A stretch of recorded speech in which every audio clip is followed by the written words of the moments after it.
तो ये आपको एनजे का पार्ट 19 होगा। ये आपको एनजे का पार्ट 20 होगा। इसके अंतर्गत हम देखिए आपको यहाँ जो आप देखते हैं ये आपको है ऊर्जा सुरक्षा के लिए भारत को संसाधनों के साथ साथ स्रोतों में भी विविधता लाने की आवश्यकता है। ऊर्जा सुरक्षा के लिए भारत को संसाधनों के साथ साथ स्रोतों में भी विविधता लाने की आवश्यकता है।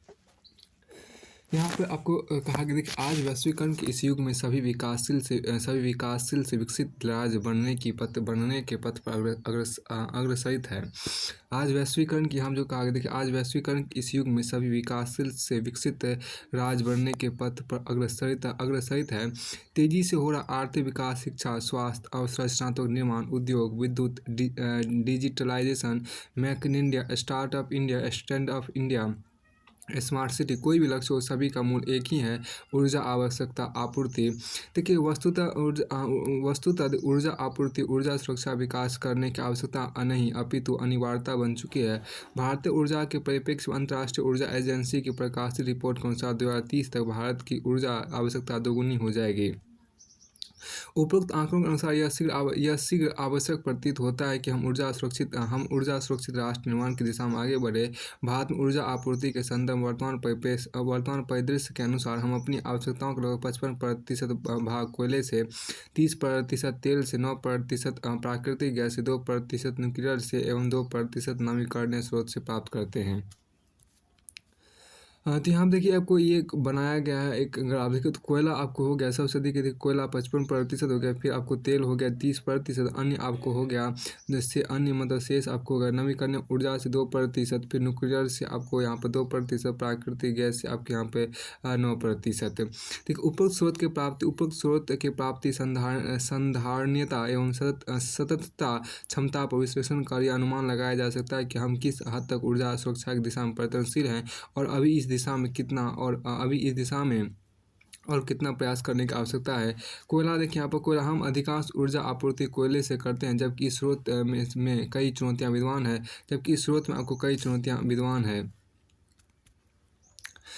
कई चुनौतियां आपको विद्यमान है। उदाहरण स्वरूप हमारे देश में व्याप्त कोयला गुणवत्ता के क्रम में ज़्यादा उपयुक्त नहीं है एवं कम सल्फर युक्त है, जिस कारण हमें आयात पर निर्भर होना पड़ता है। विद्यमान कोयला प्लांटों में से 1/3 बंद पड़े हैं एवं जो प्लांट कार्यरत है उनमें से भी 55% ही अपनी क्षमता का पूर्ण उपयोग कर पा रहे हैं। कोयला प्लांट लगाने हेतु सामाजिक लेखांकन एवं पर्यावरणीय प्रभाव आकलन प्रक्रिया की आवश्यकता होती है, जिससे प्लांट स्थापना प्रक्रिया में अतिरिक्त विलम्ब होता है। कोयला प्लांट में 3.8 क्यूबिक प्रति मीट्रिक टन जल का कोयला प्लांट में आपको 3.8 क्यूबिक प्रति मीट्रिक टन जल का उपयोग होता है, जबकि भारत जैसे देश में 20 करोड़ लोगों को पीने के लिए स्वच्छ जल उपलब्ध नहीं है।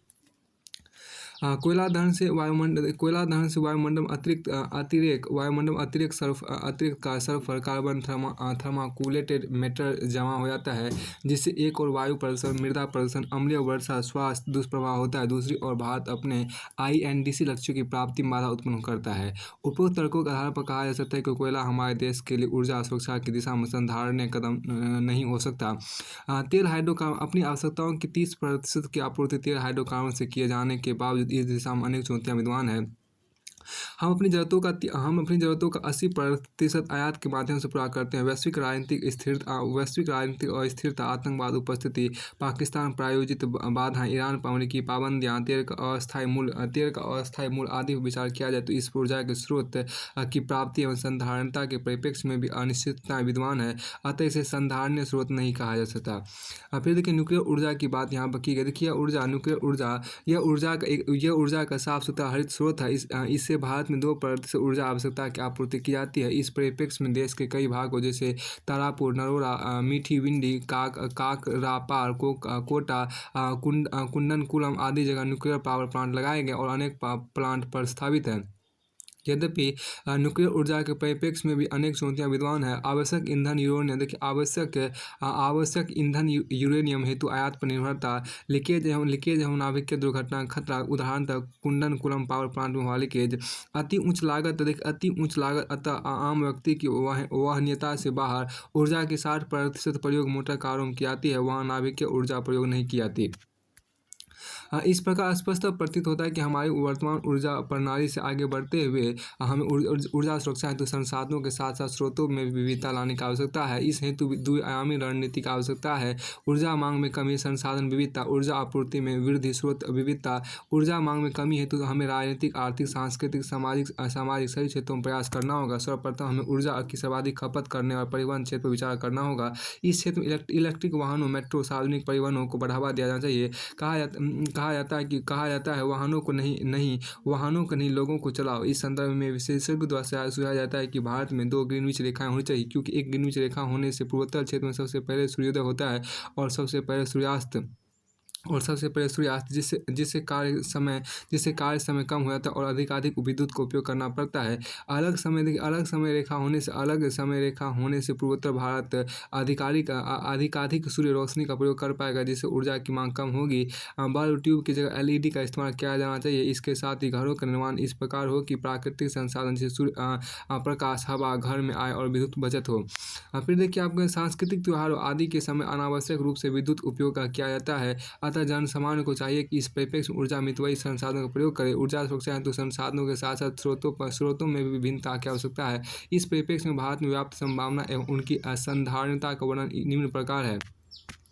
शैल गैस, देखिए भारत में Kaveri basin, Godavari basin, Ganga Yamuna basin क्षेत्रों में पर्याप्त मात्रा में पाई जाती है। देखिए बेसिन क्षेत्रों में पर्याप्त मात्रा में पाई जाती है। बेसिन क्षेत्रों में शैल गैस पर्याप्त मात्रा में पाई जाती है। शैल गैस से स्थानीय स्रोतों द्वारा अत्यधिक मात्रा में ऊर्जा आपूर्ति की जा सकती है। इंटरनेशनल एनर्जी एजेंसी के अनुसार यदि भारत में व्याप्त शैल गैस संभावनाओं का पूर्णतः उपयोग किया जाए तो कोयला तेल की मांग को आधा तक कम किया जा सकता है। कोयला तेल की मांग को आधा तक कम किया जा सकता है। बायोगैस, भारत में अति व्यापक स्तर पर पाए जाने वाले गोबर, उपले जैसे पदार्थों से व्यापक स्तर बायोगैस आपूर्ति की जा सकती है। भारत में प्रति वर्ष लगभग 300 मिलियन टन जैव कचरा निष्कासित होता है। आंकड़ों के अनुसार 2030 तक इसकी मात्रा वर्तमान स्तर से 2.5 गुना हो जाएगी। अतः इस विशाल जैव कचरे से ऊर्जा बनाई जा सकती है। केस स्टडी देखिए तिमारपुर ओखला म्यूनिसिपल कॉर्पोरेशन के द्वारा 1/3 जैव कचरे को ऊर्जा में रूपांतरित कर 6 लाख घरों को विद्युत आपूर्ति की गई, जिसके लिए संयुक्त राष्ट्र संघ की ओर से कार्बन क्रेडिट भी प्रदान किया गया। वस्तुतः इससे ऊर्जा सुरक्षा के साथ साथ पर्यावरण सुरक्षा भी प्राप्त की जा सकेगी। पवन ऊर्जा और सौर ऊर्जा, इस क्षेत्र में अति न्यून ऊर्जा की प्राप्ति होती है। वस्तुतः पवन ऊर्जा के परिप्रेक्ष्य में भूमि समस्या सामने आती है। पवन चक्कियों को सड़क के किनारों पर लगाकर, खेतों की मेड़ों पर लगाकर भूमि समस्या का समाधान किया जा सकता है। देखिए सौर ऊर्जा के परिप्रेक्ष्य में ट्री आकार में प्लेटों की स्थापना, मूल्य वहनीयता बढ़ाने हेतु नवाचार पर बल, मरम्मत, उपलब्धता आदि की आवश्यकता है। चावल की देखिए यहाँ पर क्या, चावल की पराली, भूसी, काई जैसे अन्य स्रोत से ऊर्जा प्राप्त की जा सकती है। इन स्रोतों को सस्ते दर पर सुलभता से प्राप्त किया जा सकता है। साथ ही ये ऊर्जा आपूर्ति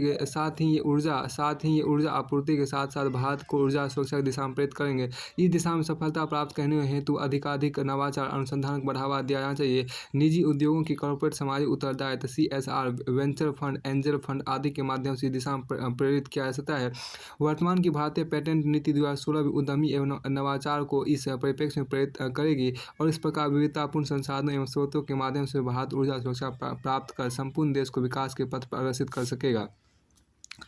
फिर आपको अगला यहाँ पर देखिए क्या, एक साथ आधुनिकता और रूढ़िवादिता की ओर बढ़ रहा है भारतीय समाज।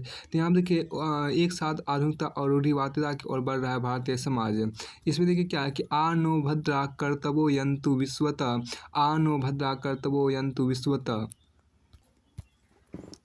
देखिए एक साथ आधुनिकता और रूढ़िवादिता की ओर बढ़ रहा है भारतीय समाज। यहाँ जो कहा उसको देखिए देखिए इसमें आनो भद्रा कर्तव्यो यन्तु विश्वत, ऋग्वेद का यह सूत्रवाक्य भारतीय समाज की ग्रहणशीलता, गतिमानता, प्रगतिशीलता और सतत विकास की क्षमता की ओर संकेत करता है। पारंपरिक तत्वों का अत्यधिक महत्व देने वाला भारतीय समाज के अपनी लीक पर रख स्थिर होने का स्थान पर दूसरी संस्कृतियों से सीखते हुए निरंतर विकास में विश्वास रखता है। गांधी जी ने एक बार कहा था कि अपने घर की खिड़की दरवाजे कसकर बंद मत रखो, उन्हें उतना स्थान दो कि उनसे ताज़ी हवा आ सके। यहाँ गांधी जी का अभिप्राय दरअसल परंपरा और आधुनिकता में समन्वय स्थापित करने का था। गांधी जी चाहते थे कि हम जो गांधी जी चाहते थे कि हम अपने पारंपरिक मूल्यों, प्रथा और विश्वासों के महत्व को तो समझें ही, पर साथ ही अपने मन के दरवाजे बाहर से आने वाली नवीन ज्ञान के लिए भी खोल कर रखे।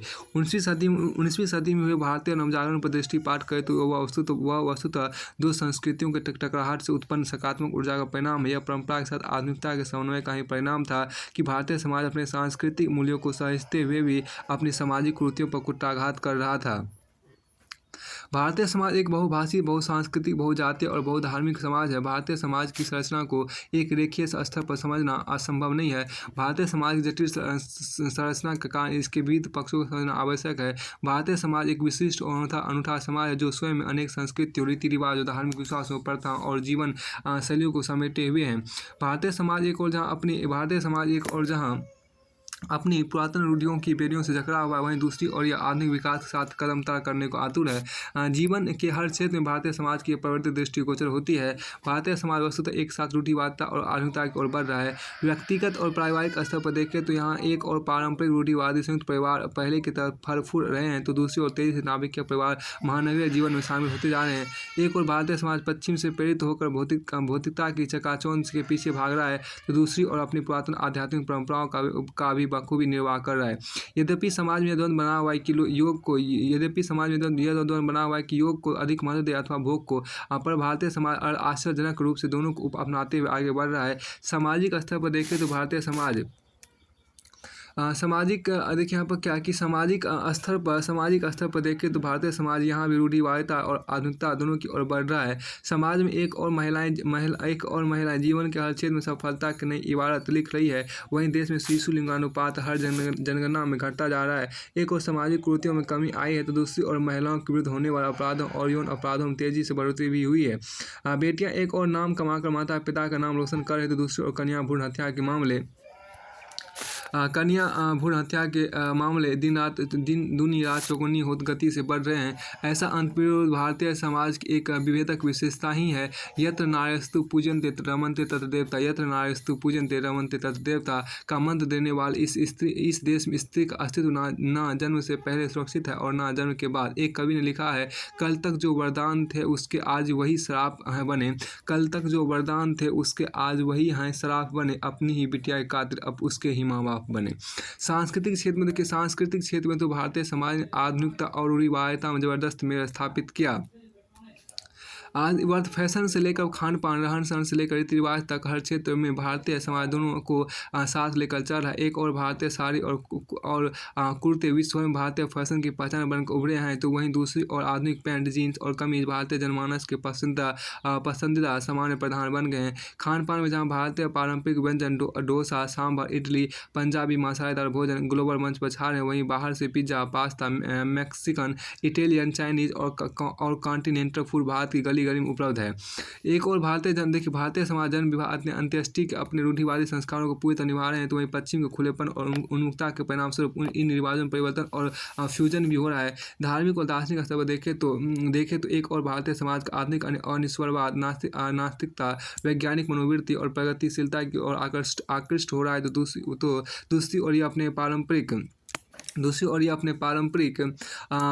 दार्शनिक एवं धार्मिक मूल्यों जैसे ज्ञान, भक्ति, कर्म, निवृत्ति मार्ग, बहुदेव मार्ग, अवतारवाद, पुनर्जन्म, आत्मा, बंधन एवं मोक्ष की अवधारणा तथा अहिंसा के सिद्धांत पर अभी भी आस्थावान है। फिर देखिए धर्म एवं आध्यात्मिक आकर्षण कम होने का स्थान पर बढ़ा ही है। धार्मिक स्थलों के बढ़ते निर्माण, धर्मगुरुओं के सत्संग, प्रवचन, पूजन, भजन, कीर्तन, अजान, अरदास, उपवास, रोजा, तीर्थ स्थलों, दरगाहों पर भारी भीड़ आदि यह सिद्ध करते हैं कि भारतीय समाज आधुनिक होने के साथ साथ रूढ़िवादी भी हो रहा है। आर्थिक क्षेत्र में भी यह अंतर्विरोध दृष्टिगोचर होता है। एक और पर्यावरण संरक्षण को बनाए रखते हुए हम धारणीय और समावेशी विकास की बात करते हैं, वहीं दूसरी ओर अंधाधुंध विकास के नाम पर खनन और पेड़ों पर कटान जारी है।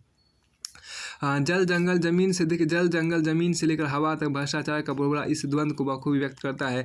भारतीय समाज अपने संविधान के निर्माण और राज्य व्यवस्था के गठन तक में आपको रूढ़िवाद और आधुनिकता दोनों का समन्वय करता है। हम अपने परंपरागत मूल्यों को जहाँ मौलिक कर्तव्यों, राजनीतिक निर्देशक तत्वों और प्रस्तावना में स्थान दिया है, वहीं स्वतंत्रता, समानता का आदर्श फ्रांस से, संसदीय प्रणाली ब्रिटेन से और मूल अधिकार अमेरिका से ग्रहण करने में कोई संकोच नहीं किया है। ऐतिहासिक तौर पर देखें तो भारतीय कला और संस्कृति का विकास स्वयं में रूढ़िवादिता और आधुनिकता के समन्वय का परिणाम है। 14वीं सदी में अमीर खुसरो जहाँ भारतीय वीणा और ईरानी तंबूरों को मिलाकर सितार बना रहे थे, वहीं स्थापत्य की नागरशैली, मूर्तिकला की गांधार से अलग अलग भारतीय एवं बाह्य कलाओं के समन्वय का परिणाम है। मुस्लिम स्थापत्य पर भारतीय प्रभाव स्पष्ट दृष्टिगोचर होता है और हिंदी और फारसी के संयोग से उर्दू का जन्म भारतीय समाज की देन है। एक शायर ने लिखा है, कमर उर्दू के खिलते हैं यहाँ हिंदी की झीलों में, कमर उर्दू के खिलते हैं यहाँ हिंदी की झीलों में, गज़ल को बांटना मुश्किल है भाषाई कबीरों में। कमल उर्दू के खिलते हैं, कमल उर्दू के खिलते हैं यहाँ हिंदी की झीलों में, गज़ल को बांटना मुश्किल है भाषाई कबीरों में। विज्ञान और प्रौद्योगिकी के स्तर पर भी भारतीय समाज रूढ़िवादिता और आधुनिकता की ओर एक साथ बढ़ रहा है। एलोपैथी पद्धति जहाँ अब पूरे देश में अपना स्थान बना लिया है, वहीं आयुष AYUSH आयुष और योग आयुर्वेद, ध्यान, नेचुरोपैथी आदि वैकल्पिक चिकित्सा पद्धतियों में भी लोगों की रुचि बहुत तेजी से बढ़ रही है। गुरुदेव रवींद्रनाथ टैगोर ने एक बार कहा था, आधुनिकता पोशाक में नहीं विचारों में होती है। गुरुदेव रवींद्रनाथ टैगोर ने एक बार कहा था कि आधुनिकता पोशाक में नहीं विचारों में होती है। भारतीय समाज बाह्य वस्तुओं के प्रयोग के साथ साथ वैचारिक और सांस्कृतिक स्तर पर रूढ़िवादिता और आधुनिकता दोनों की ओर साथ साथ बढ़ रहा है। तो फिर आपको आगे यहाँ पर है कि देखिए, साहित्य समाज का प्रतिबिंब है ना कि दर्पण, साहित्य समाज का प्रतिबिंब है ना कि दर्पण। यहाँ देखिए, साहित्य समाज का प्रतिबिंब ना की तरफ, देखिए साहित्य के संबंध में संस्कृत में एक उक्ति है, सहितकर इति। देखिए सहितकर ही इति साहित्य, सहितकर इति अर्थात जो हितकर है वही साहित्य है। देखिए साहित्य की उपादेयता इसी बात पर निर्भर करती है कि वह समाज के कितना हितकारी है। इस प्रकार अनेक विद्वान एवं साहित्यकारों ने साहित्य की परिभाषा अनेक ढंग से की है। आचार्य महावीर प्रसाद द्विवेदी के अनुसार ज्ञान राशि के संचित कोष का नाम साहित्य है। इस प्रकार बाबू श्याम सुंदर दास का कहना है कि सामाजिक मस्तिष्क अपने पोषण के जो भाव सामग्री निकाल कर समाज को सौंपता है, उसी के संचित भंगार का नाम साहित्य है। इसी तरह की विचारधारा रामचंद्र शुक्ल का भी है। उनका कहना है कि प्रत्येक देश का साहित्य वहाँ की जनता की चित्तवृत्ति का संचित प्रतिबिंब होता है और जनता की चित्तवृत्ति बहुत कुछ राजनीतिक, सामाजिक, सांप्रदायिक तथा धार्मिक परिस्थिति के अनुसार होती है। अतः इन परिभाषाओं से सिद्ध होता है कि साहित्य में जनभावनाओं का ही आलेखन होता है। इससे आचार्य महावीर प्रसाद द्विवेदी ने कहा था कि साहित्य समाज का दर्पण है। चूँकि साहित्य समकालीन सामाजिक परिस्थितियों से मुंह फेर कर नहीं चल सकते। यहाँ तक कि कोई साहित्यकार यदि अपने आत्म सुख के लिए भी साहित्य रचता है तो भी उसे अपनी अभिव्यक्ति हेतु धातर और प्रेरणा की आवश्यकता होती है। ये सब उसे समाज से ही प्राप्त होती है। वास्तव में किसी काल विशेष के अच्छे बुरे सारे पहलुओं का समग्र चिंतन साहित्य का स्वाभाविक लक्षण होता है। इस तरह एक प्रकार से हम कह सकते हैं कि युग विशेष के साहित्य में हम तत्कालीन समाज की पूरी झलक देख सकते हैं, चाहे वह समाज की सकारात्मक विशेषताएं हो या नकारात्मक विशेषताएं। और यह विशेषता एक दर्पण होती है। दर्पण के सामने जो जैसा होता है उसे वैसा ही दर्पण के सामने देखिए यहाँ पर क्या है कि दर्पण के सामने जो जैसा होता है उसे वह वैसा ही चित्रित करता है। समाज और साहित्य परस्पर इतने घनिष्ठ रूप से संबंध होते हैं कि एक के बिना दूसरे के अस्तित्व की कल्पना नहीं की जा सकती। परस्पर इनके बीच अन्योन्याश्रित संबंध होता है। इसलिए ऐसे साहित्य की कल्पना जरा मुश्किल से ही की जा सकती है जिसमें मानव समाज किसी न किसी रूप में उपस्थित ना हो। क्योंकि जो समाज और मानवीय जीवन में परिवर्तन होता जाता है, त्यों साहित्य भी उसी अनुरूप बदलता जाता है। इस प्रकार समाज और साहित्य के संबंधों को देखते हुए दो प्रकार का साहित्य देखने में आता है। पहला अस्थायी साहित्य या शाश्वत साहित्य। दूसरा यहाँ देखिए जड़ साहित्य या अप्रगतिशील साहित्य जो सामयिक भर होता है। अस्थायी या शाश्वत साहित्य उसे कहा जाता है जिसमें मानव की शाश्वत भावनाओं का चित्रण होता है। ऐसा साहित्य देश और काल की सीमाओं से परे होता है। दूसरे प्रकार का साहित्य अप्रगतिशील साहित्य सामयिक विषयों से संबंध होता है और देश काल की सीमाओं से आबद्ध होता है। समाज की परिवर्तनशीलता गतिविधियों को अपनाकर चलने वाला साहित्य वास्तविक साहित्य कहलाता है और ऐसे साहित्य को प्रगतिशील साहित्य भी कहा जा सकता है। अब हम ये देखने का प्रयास करेंगे कि साहित्य कहाँ तक सामाजिक परिस्थितियों को प्रतिबिंब करता है। हिंदी का आदिकाल या वीरगाथा काल में देश साहित्यिक दृष्टि से छोटे छोटे भाग में बटा था। जब समाज स्वार्थ प्रेरित क्षुद्र बातों को लेकर युद्ध में संलग्न था, सामंत शक्तिशाली होते जा रहे थे, राजाओं की शक्ति क्षीण होती जा रही थी। ऐसे में कवि चारण भाट आदि रासो वीर गाथा काव्य साहित्य के माध्यम से इनका गुणगान कर रहे थे एवं उनमें ओज पैदा कर रहे थे। इसी तरह भक्ति काल में विदेशी और मुस्लिम आक्रांताओं से भारतीय संस्कृति का सूर्य अस्त होने लगा था। हिंदू मुसलमान शासकों द्वारा नाना प्रकार से अत्याचार हुए, मंदिरों और मूर्तियों को तोड़ा गया। इसी निराशा मूलक परिस्थितियों में सूर, तुलसी, लसगान, मीरा आदि भक्त कवियों ने अपनी भक्ति भावनापूर्ण रचनाओं से जनता में नया उत्साह, नई आस्था और टूटते हुए विश्वास को फिर जगाने की कोशिश की। ऐसे समय में देखिए ऐसे समय में आस बंधाने के लिए रावण कृष्ण कंस की कहानियों के साथ भगवान राम और कृष्ण की दुष्ट दलनकारिता, लोक मंगलकारी स्वरूप का गुणगान के इस प्रकार सामाजिक आवश्यकता के अनुरूप इस काल में भी साहित्य का निर्माण किया गया।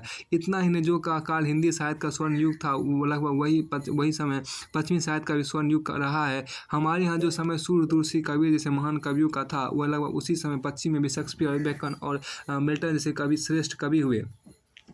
भारत में एक ही समय में बुद्ध और महावीर जैसे विभूतियों का पादुका होना उससे भी बड़ी बात है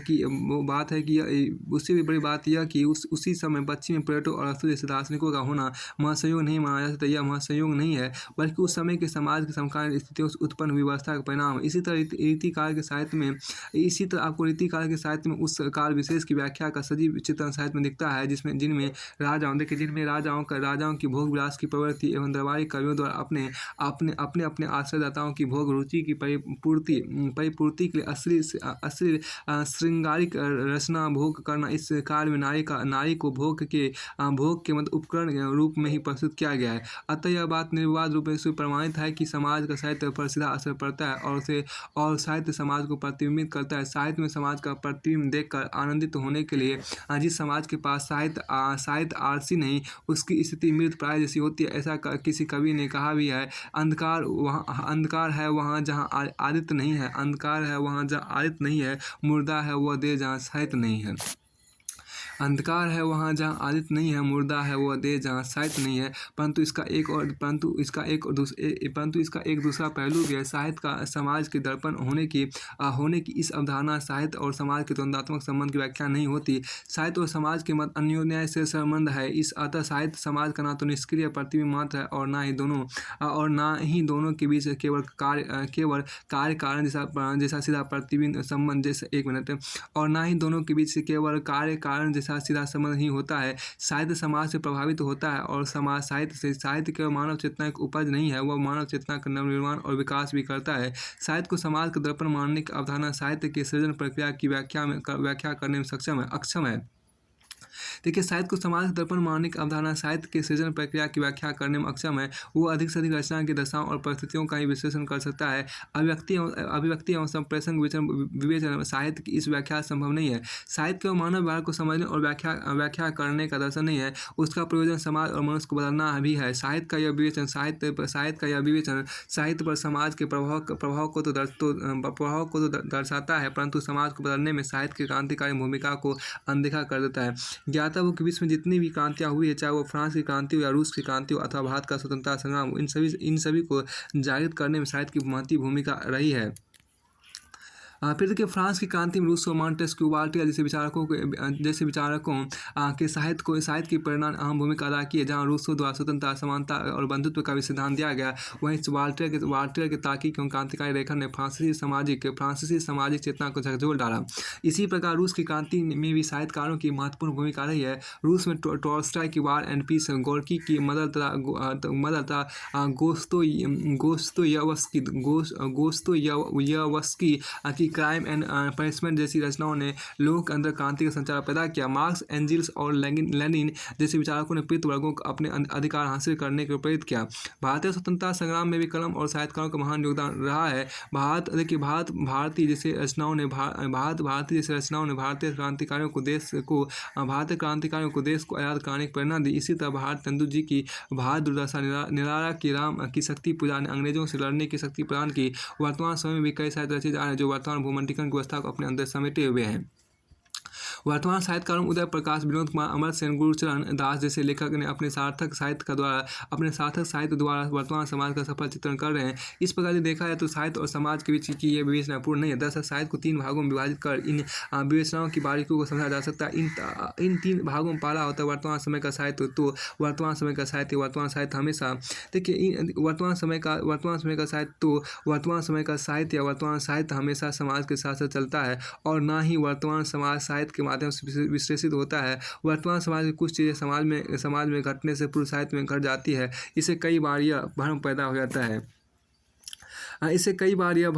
जाता है कि साहित्य पहले चल रहा है या समाज। अब देखिए अब इन अर्थों में कहा जाए तो यहाँ साहित्य समाज का प्रतिबिंब रूप में स्थापित होता दिखता है, ना कि दर्पण के रूप में। और देखिए और यही जब हम अतीत के साहित्य की बात करें तो अतीत के समाज को व्याख्यायित करने के हमें साहित्य की आवश्यकता पड़ती है। अर्थात साहित्य वहाँ साक्ष्य नहीं साधन मात्र है। अतः इसका अर्थ है कि अतीत के समाज के संदर्भ में साहित्य दर्पण है। साहित्य समाज का दर्पण है। इसे सीधे तरीके से यूँ कह सकते हैं कि वाल्मीकि रामायण अपने समकालीन समाज का प्रतिबिंब था, जबकि तुलसीदास की रामचरितमानस अपने अतीत के समाज का दर्पण था। देखिए वर्तमान समाज साहित्य को प्रभावित करता है, जबकि अतीत का साहित्य वर्तमान समाज को भी प्रभावित करता है। उदाहरण स्वरूप हम समझ सकते हैं कि कबीर, तुलसी इत्यादि के साहित्य किसी काल से बंधे नहीं है, वे युगों तक समाज को प्रभावित करते रहेंगे, जबकि अतीत का समाज वर्तमान साहित्य को प्रभावित नहीं करता।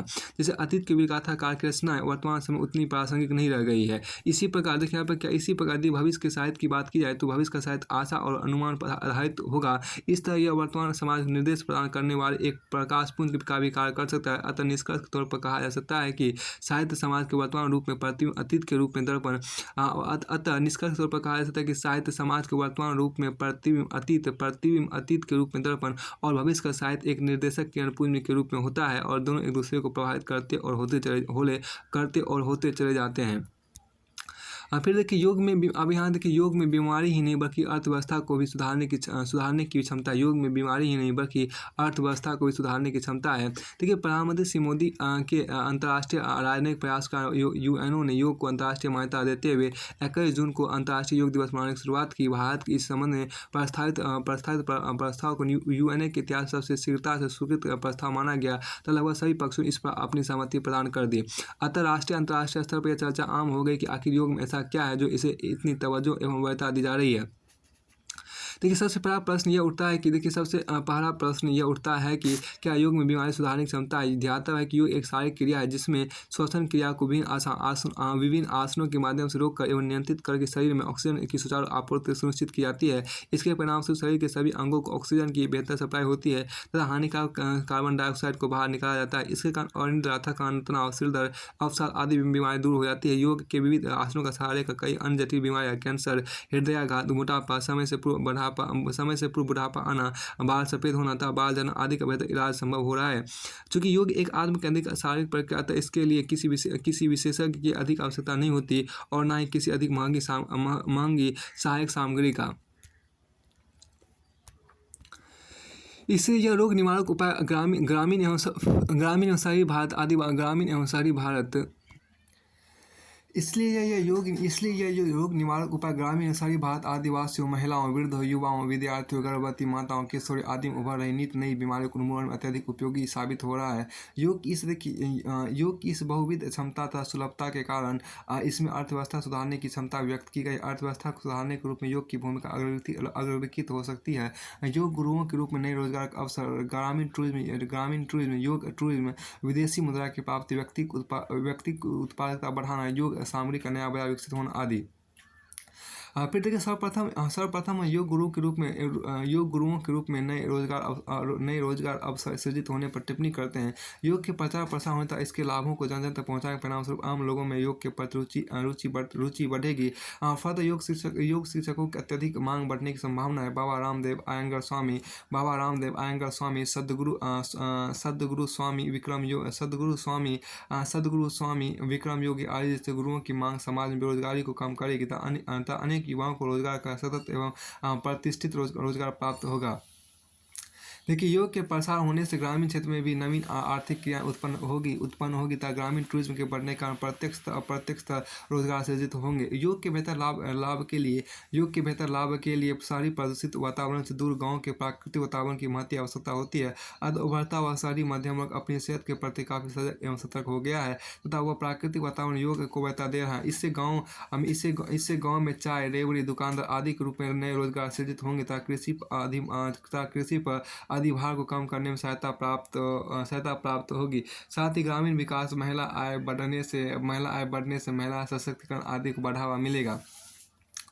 योग के द्वारा बड़ी मात्रा में विदेशी मुद्रा की प्राप्ति की जा सकती है तथा अपने फोरेक्स को मजबूत किया जा सकता है। योग के प्रति पश्चिम के बढ़ते आकर्षण ने ही बाबा रामदेव को अंतर्राष्ट्रीय गुरु बना दिया है। बड़े पैमाने पर विदेशी यात्री योग सीखने भारत आते हैं और तथा यहाँ आकर बड़ी मात्रा में वस्तु एवं सेवा को भोग करते हैं। इससे हमारा विदेशी मुद्रा भंडार मजबूत होता है तथा हमारी अर्थव्यवस्था और अधिक मजबूत होती है। इसी प्रकार योग के द्वारा व्यक्ति की शारीरिक मानसिक दशा स्वच्छ रहती है, वह प्रसन्नचित रहता है, अतः उसकी उत्पादकता बढ़ जाती है। इसके परिणामतः व्यक्ति कम संसाधनों पर अधिकतम परिणाम देता है। साथ ही उसकी कार्यकुशलता बढ़ती है तथा दक्षता में वृद्धि होती है। उपरोक्त सारे प्रयास अर्थव्यवस्था की सेहत सुधारने में सहायक होते हैं। साथ साथ योग के प्रचार प्रसार से योग सामग्री की मांग बढ़ेगी तथा इससे भी नए आर्थिक अवसर सृजित होंगे। देखिए, अतः समता में योग में अर्थव्यवस्था को सुधारने की क्षमता दिखती है, पर फिर भी यहाँ प्रश्न उठता है कि क्या केवल योग से ही अर्थव्यवस्था में सुधार आ जाएगा? नहीं, इसके लिए हमें समग्र प्रयास करना होगा। भारतीय अर्थव्यवस्था में विद्यमान प्रकृति को सुधारना होगा। भारत में प्राथमिक क्षेत्र से सीधे तृतीयक क्षेत्र, सेवा क्षेत्र प्रगमन अर्थव्यवस्था के लिए गंभीर चुनौती बन गया है। इसके लिए हमें बहुआयामी एवं दीर्घकालिक रणनीति पर कार्य करना चाहिए। कौशल विकास को बढ़ावा देना, किसानों की आय का विविधीकरण तथा कृषि विकास, औद्योगिक विकास, छोटे लघु तथा मध्यम उद्योगों की स्थिति सुधारना, क्षेत्रीय आर्थिक विषमता समाप्त करना, ग्रामीण क्षेत्रों में वैकल्पिक रोजगार सृजित करने के साथ साथ शिक्षा, स्वास्थ्य पर सृजित करने के साथ साथ शिक्षा स्वास्थ्य पर ज़्यादा से ज़्यादा बल देना होगा। वर्तमान सरकार लगातार बीमारी तथा अर्थव्यवस्था को सुधारने के प्रयासरत है तथा कई कार्यक्रम रणनीतियों पर एक साथ कार्य कर रही है, जैसे मिशन इंद्रधनुष 60 टीके लगाना, गर्भवती माता तथा शिशुओं को नई राष्ट्रीय स्वास्थ्य नीति 2017 बनाना, कुछ बीमारियों के पूर्ण उन्मूलन के लिए बजट में समय सीमा तय करना, skill India, make India, invest in Indian, ease of doing business आसान करना, श्रम सुधार, मुद्रा बैंक, जनधन योजना, प्रधानमंत्री फसल बीमा योजना, परंपरागत कृषि विकास योजना आदि। इस तरह की योजना समाज के आम आदमी तक पिछड़े SC ST अल्पसंख्यक को वंचित हाथ से पकड़े व्यक्ति की बीमारी का ही उन्मूलन नहीं करती बल्कि उसका सामाजिक आर्थिक सशक्तिकरण भी करती है। अगर भारत को बीमारी, कुपोषण, गरीबी, पिछड़ेपन, भुखमरी, भ्रष्टाचार, अल्प विकास आदि जैसी बुराइयों से बाहर निकलना है तो भ्रष्टाचार, अल्प विकास आदि जैसी बुराइयों से बाहर निकलता है तो केवल योग या केवल सरकारी प्रयास पर्याप्त नहीं होंगे। भारत एक सशक्त बीमारी मुक्त स्वस्थ कौशल प्राप्त युवा देश, रोजगार की व्याप्त संभावना, आर्थिक विकास सतत एवं समावेशी समृद्धि वाले राष्ट्र बनाने में यद्यपि विशाल एवं महत्वपूर्ण भूमिका अवश्य है, फिर भी इसके लिए हमें योग का प्रचार प्रसार करना होगा। योग पर शिक्षकों की बड़ी फौज तैयार करनी पड़ेगी तथा योग को शारीरिक विकास एवं स्वास्थ्य लाभ छोड़ना होगा। साथ ही इसका स्वरूप गैर धार्मिक मानना होगा ताकि इससे संबंधित धार्मिक विवाद न्यून हो तथा समाज के सभी वर्ग इसमें स्वेच्छा से बढ़ चढ़ कर भागीदारी करे, तभी समाज, अर्थव्यवस्था, राजनीति आदि में योग का वास्तविक सार्थक लाभ सिद्ध किया जा सकेगा।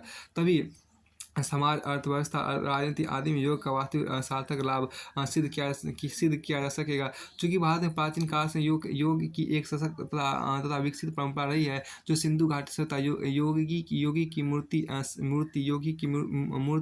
जो हड़प्पा से मिली है। वैदिक युग, अथर्ववेद में आख्य तथा उपनिषदों में योग पर बल, पंतजलि के योग शास्त्र से होते हुए नागसिद्ध पंथ, सूफी धारा, कबीर, नानक से वर्तमान तक पहुंची है। अतः इस सशक्त परंपरा का चिकित्सा, अर्थव्यवस्था, राजनीतिक, विदेशी संबंधों में अधिकाधिक लाभ उठाना चाहिए। भारत योग को एक सॉफ्ट पावर के रूप में उपयोग करके वैश्विक स्तर पर अपनी ग्लोबल छवि बना सकता है। साथ ही आंतरिक स्तर, बीमारी उन्मूलन, शारीरिक स्वास्थ्य, कौशल विकास, अर्थव्यवस्था को मजबूती देने में इसका उपयोग किया जा सकता है। अतः ऐसा कहने में कोई अतिशयोक्ति नहीं है कि योग से भारत एक साथ कई निशाने साधने में सक्षम हो सकता है। बस आवश्यकता है तो लगातार अथक प्रयासों की। जैसा प्रयास UN में योग को मान्यता दिलाने के लिए किया गया, ठीक वैसा ही हर स्तर पर होना चाहिए। हाँ, फिर यहाँ देखिए कहा गया कि सिनेमा समाज का दर्पण या सामाजिक रूपांतरण का एक साधन। देखिए सिनेमा समाज का दर्पण या सामाजिक रूपांतरण का एक साधन यहाँ पर आपको है, उसको देखिए। देखिए सिनेमा समाज का दर्पण या सामाजिक रूपांतरण का एक साधन। देखिए मनुष्य एक सामाजिक प्राणी जिसने प्राचीन काल से वर्तमान तक बहुत लंबा रास्ता तय करके आज वह भूमंडलीकरण की और भूमंडलीकरण की दुनिया या 21वीं सदी की दुनिया तक पहुंचा है। इस दौरान मनुष्य ने अपने रहन सहन, खान पान, भाषा, मूल्य, संस्कार आदि में परिवर्तन किया है, जो कि उसके स्वयं एवं जिस समाज में वह रहता है उसके प्रगति एवं विकास को प्रदर्शित करते हैं। विकास के इसी क्रम में मनुष्य ने एक चलचित्र विश्व का भी निर्माण किया है, जिसे सिनेमा जगत के रूप में जाना जाता है। सिनेमा का नाम आते ही जहन में 2-3 घंटों की छोटी फीचर फिल्म की याद आती है, जो कभी व्यक्ति को हंसाती है तो कभी रुलाती है।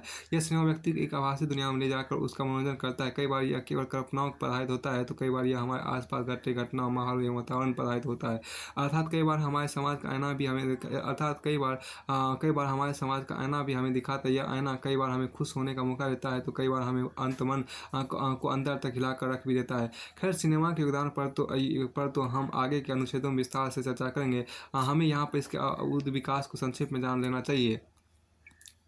हाँ, फिर देखिए आपके देखिए भारत में सिनेमा का विकास 1920-1930 के दशक के आसपास शुरू हुआ था। इस समय भारत में फिल्में बनना शुरू हुई। सर्वप्रथम फिल्म थी राजा हरिश्चंद्र, जो कि एक मुख्य फिल्म थी। उसके बाद धीरे धीरे सबाक फिल्मों का निर्माण शुरू हुआ, अर्थात बोलती फिल्मों की शुरुआत हुआ। भारत की पहली बोलती फिल्म आरा थी, जो 1930 के दशक में बनी थी। यद्यपि भारत में सिनेमा की शुरुआत इसी समय हुई, वैसे भारत में अपनी भावना प्रकट करने, लोगों को जागरूक करने, शिक्षा देने आदि के रूप में इससे पूर्व ऐसे ही प्राचीन काल से नुक्कड़ नाटक, खेल, रंगमंच, कठपुतली खेल आदि का प्रयोग होता रहा है। अब हम मूल विषय पर चर्चा करते हैं, जिससे कि किसी निष्कर्ष पर पहुंच सके कि सिनेमा आज दर्पण है या सामाजिक रूपांतरण का एक साधन, या फिर इनके अलावा भी कुछ और है। देखिए सर्वप्रथम यह समझने का प्रयास करते हैं कि समाज का दर्पण यह समाज का दर्पण है क्या, और तो क्यों, है क्या और है तो क्यों, यदि नहीं तो क्यों नहीं। सर्वप्रथम हमने बताया कि मनुष्य एक सामाजिक प्राणी, इसलिए समाज में जो घटता है उसको निरंतर देखकर उससे प्रभावित भी होता है और प्रेरित भी होता है। इसलिए सिनेमा जगत समाज से कटकर अलग नहीं रह सकता। यह समाज को देखकर उससे अपने विषय चुनता है और उन्हें मनोरंजक के रूप में लोगों के सम्मुख प्रस्तुत करता है। समाज के दर्पण के देखिए यहाँ पर क्या कि समाज के दर्पण के रूप में देखने पर पाते हैं कि 1960 के दशक में भारत एक निर्धन और गरीब राष्ट्र था। यह विदेशी शक्ति के हाथों सताया हुआ एक राष्ट्र था, जो अपने बलबूते पर उठकर खड़ा होने का प्रयास कर रहा था। उस समय भारत में जमींदारी प्रथा व्याप्त थी। गरीबी, भुखमरी, कुपोषण जैसी बीमारियों से ग्रस्त एक कमजोर देश था, जिसकी अनुभूति तत्कालीन सिनेमा की कुछ फिल्मों जैसे रोटी, कपड़ा और मकान, 2 बीघा जमीन, उपकार आदि में होती थी। देखिए आप इसके अलावा वर्तमान समय में भारतीय समाज में व्याप्त कुरीतियों एवं चुनौतियों, जैसे जम्मू कश्मीर अलगाववाद को दिल से उत्तर पूर्वी एवं पूर्वी भागों में पनप रहे नक्सलवाद, कुलेर अलर्ट, बिहार यूपी में लंबे समय चलने वाले गैंग वार्स, कुछ रक्त क्षेत्र 1-2, गैंग्स ऑफ वासेपुर 1-2 आदि फिल्मों द्वारा लोगों के सामने रखा, जो ये दर्शाता है कि सिनेमा समाज का दर्पण है। यदि वर्तमान दुनिया को देखें जो कि इंटरनेट की दुनिया है, में व्यक्तिवाद एवं भोक्तावाद, दिखावटीपन का प्रभाव बढ़ रहा है। ऐसे में वर्तमान व्यक्तिपरक फिल्में भी बनी है, जैसे कि दंगल, MS धोनी, माँ भाग मिल्खा भाग, संजू।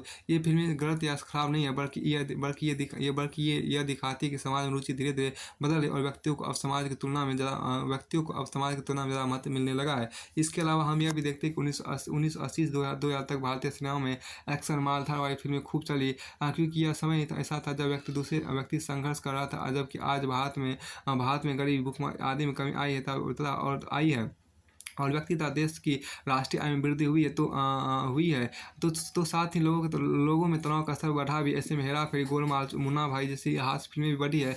इसी तरह भारतीय समाज में पाश्चात्य संस्कृति का प्रभाव बढ़ा है, जिसके कारण बोल्ड विषयों पर भी फिल्में बननी शुरू हुई है। और यूं यो हनी सिंह के जैसे फुअर गाने एवं अश्लीलता का फूट रखते हुए आइटम सॉन्ग का प्रचलन बढ़ा है, जो कि यह बताता है कि सिनेमा समाज का दर्पण है, अर्थात यह हमें समाज की इच्छाओं, आकांक्षा एवं वास्तविकताओं से कई बार रूबरू भी करवाता है। देखिए यहाँ पर क्या कि यद्यपि ऐसा नहीं कि सिनेमा सिर्फ समाज के दर्पण बल्कि ये समाज के दायरे से बाहर जाकर भी कार्य करता है, जैसे कि टीआरपी एवं आर्थिक लाभ कमाने हेतु काल्पनिक कहानियाँ, अमूर्त विषयों आदि पर भी फिल्म निर्माण करते हैं। जैसे कि science fiction movies, Krrish series, robot, Harry Potter series आदि। देखिए यहाँ पर Krrish series, robot, Harry Potter series आदि। इसके अलावा यह वाक एवं अभिव्यक्ति की स्वतंत्रता एवं कला के नाम पर कई बार विवादास्पद विषयों पर भी फिल्म प्रस्तुत करता है, जिससे समाज के सम्मुख संकट पैदा हो जाता है और लोक व्यवस्था, भ्रष्टाचार एवं कानून व्यवस्था की चुनौती प्राप्त होने लगती है। जैसे कि हालिया पद्मावत, उड़ता पंजाब आदि को लेकर हुआ विवाद। इस तरह से कहा जा सकता है कि अशांत समाज का दर्पण है, पूर्णता नहीं। यह अशांत समाज का दर्पण है, पूर्णता नहीं। अब इस विषय के दूसरे भाग पर गौर करते, क्या यह सामाजिक रूपांतरण का साधन है? सिनेमा के भारतीय परिप्रेक्ष्य में अब तक इतिहास को देखें तो निश्चित ही यह कहा जा सकता है कि हाँ यह रूपांतरण का साधन है। इसके द्वारा सामाजिक क्षेत्र से संबंधित विभिन्न प्रकार की फिल्में बनी है। फिल्में बनी है। देखिए स्वास्थ्य के क्षेत्र में देखें तो तारे ज़मीं पर या तारे ज़मीं पर बल एक हिचकी जैसी मूवी ने लोगों को स्वास्थ्य के स्तर पर जागरूक बनाया है। इसके अलावा किसी भी मूवी की शुरुआत में कैंसर, धूम्रपान संबंधित लघु फिल्म दिखाई जाती है, जो कि लोगों में स्वास्थ्य जागरूकता प्रसार करती है। इसके अलावा शिक्षा के क्षेत्र में देखें तो विभिन्न फिल्में जिसमें नायक नायिका उच्च शिक्षित होते हैं, वे अपनी शिक्षा कौशल पर समाज देश का नाम रोशन करते हैं। तो इससे दर्शक वर्ग के मन में शिक्षा के प्रति एक सकारात्मक मनोवृत्ति उत्पन्न होती है और उनमें शिक्षा के प्रति ललक पैदा होती है। इसी तरह कई फिल्में जैसे कि पिंक क्वीन, जो कि नायिका प्रावधान है, ये समाज में लैंगिक न्याय, महिला सशक्तिकरण हेतु समाज को प्रेरित करती है। इसके अलावा पीके जैसी फिल्में समाज को रूढ़िमुक्त अंधविश्वास मुक्त होकर एक तार्किक एवं विवेकशील इंसान के रूप में जीने हेतु प्रेरित करती है। साथ ही फिल्मों के माध्यम से लोगों के नज़रिए को बदलने का प्रयास किया जाता है। जैसे टॉयलेट एक प्रेम कथा फिल्म स्वच्छता का संदेश देती है। इसी तरह पैडमैन मूवी भी लोगों के दिमाग में गहरी से बैठी रूढ़िवादी धारणाओं को तोड़कर सामाजिक रूपांतरण को संभव बनाने का प्रयास करती है। इनके अलावा राष्ट्रभक्ति की फिल्में जैसे इंडियन बॉर्डर, तिरंगा रोजा जैसी कई फिल्में युवाओं में देशभक्ति के जज्बा पैदा करती। इसलिए निष्कर्ष के रूप में कहा जा सकता है कि सिनेमा समाज का दर्पण या रूपांतरण का साधन में से कोई एक नहीं बल्कि ये दोनों है। यद्यपि सिनेमा में बुराइयों से अछूता नहीं है, जैसे कि इनमें भी कलाकारों का शोषण, अवैध धन का प्रयोग, टीआरपी में व्यवसायिक लाभ हेतु अश्लीलता, उपभोक्तावाद को बढ़ावा देना, वंचित वर्गों की समस्याओं को कोई सामने नहीं लाना, सभी के सामने वंचित वर्गों की समस्याओं को सभी के सामने ही लाना। ऐसी कई बुराइयां विद्वान है जिन्हें दूर किया जाकर इसे समाज एवं दर्पण एवं पत्र निर्माता बनना चाहिए, ताकि समाज देश में सामाजिक, आर्थिक एवं राजनीतिक, प्रशासनिक सभी स्तर पर व्याप्त कुरीतियां समाप्त हो और एक नया भारत न्यू इंडिया का निर्माण हो, जिसमें प्रति व्यक्ति शिक्षित, प्रबुद्ध और नैतिक हो। तभी सिनेमा का महत्व है, अन्यथा नहीं। नेल्सन मंडेला ने कहा है कि एक शिक्षित और जागरूक समाज ही किसी लोकतांत्रिक शासन प्रणाली के सबसे बड़े रक्षकों में से एक है। एक प्रबुद्ध, शिक्षित और जागरूक समाज ही किसी लोकतांत्रिक शासन प्रणाली के सबसे बड़े रक्षकों में से एक है। इस तरह सिनेमा को संयमित एवं नैतिक भूमिका निभाते हुए सामाजिक रूपांतरण का साधन बनते हुए लोकतंत्र के रक्षक की भूमिका निभानी चाहिए। इस तरह सिनेमा को संयमित एवं नैतिक भूमिका निभाते हुए सामाजिक रूपांतरण का साधन बनते हुए लोकतंत्र के रक्षक की भूमिका निभानी चाहिए। फिर आपको आगे जिंदगी को नाटक की तरह जीना चाहिए।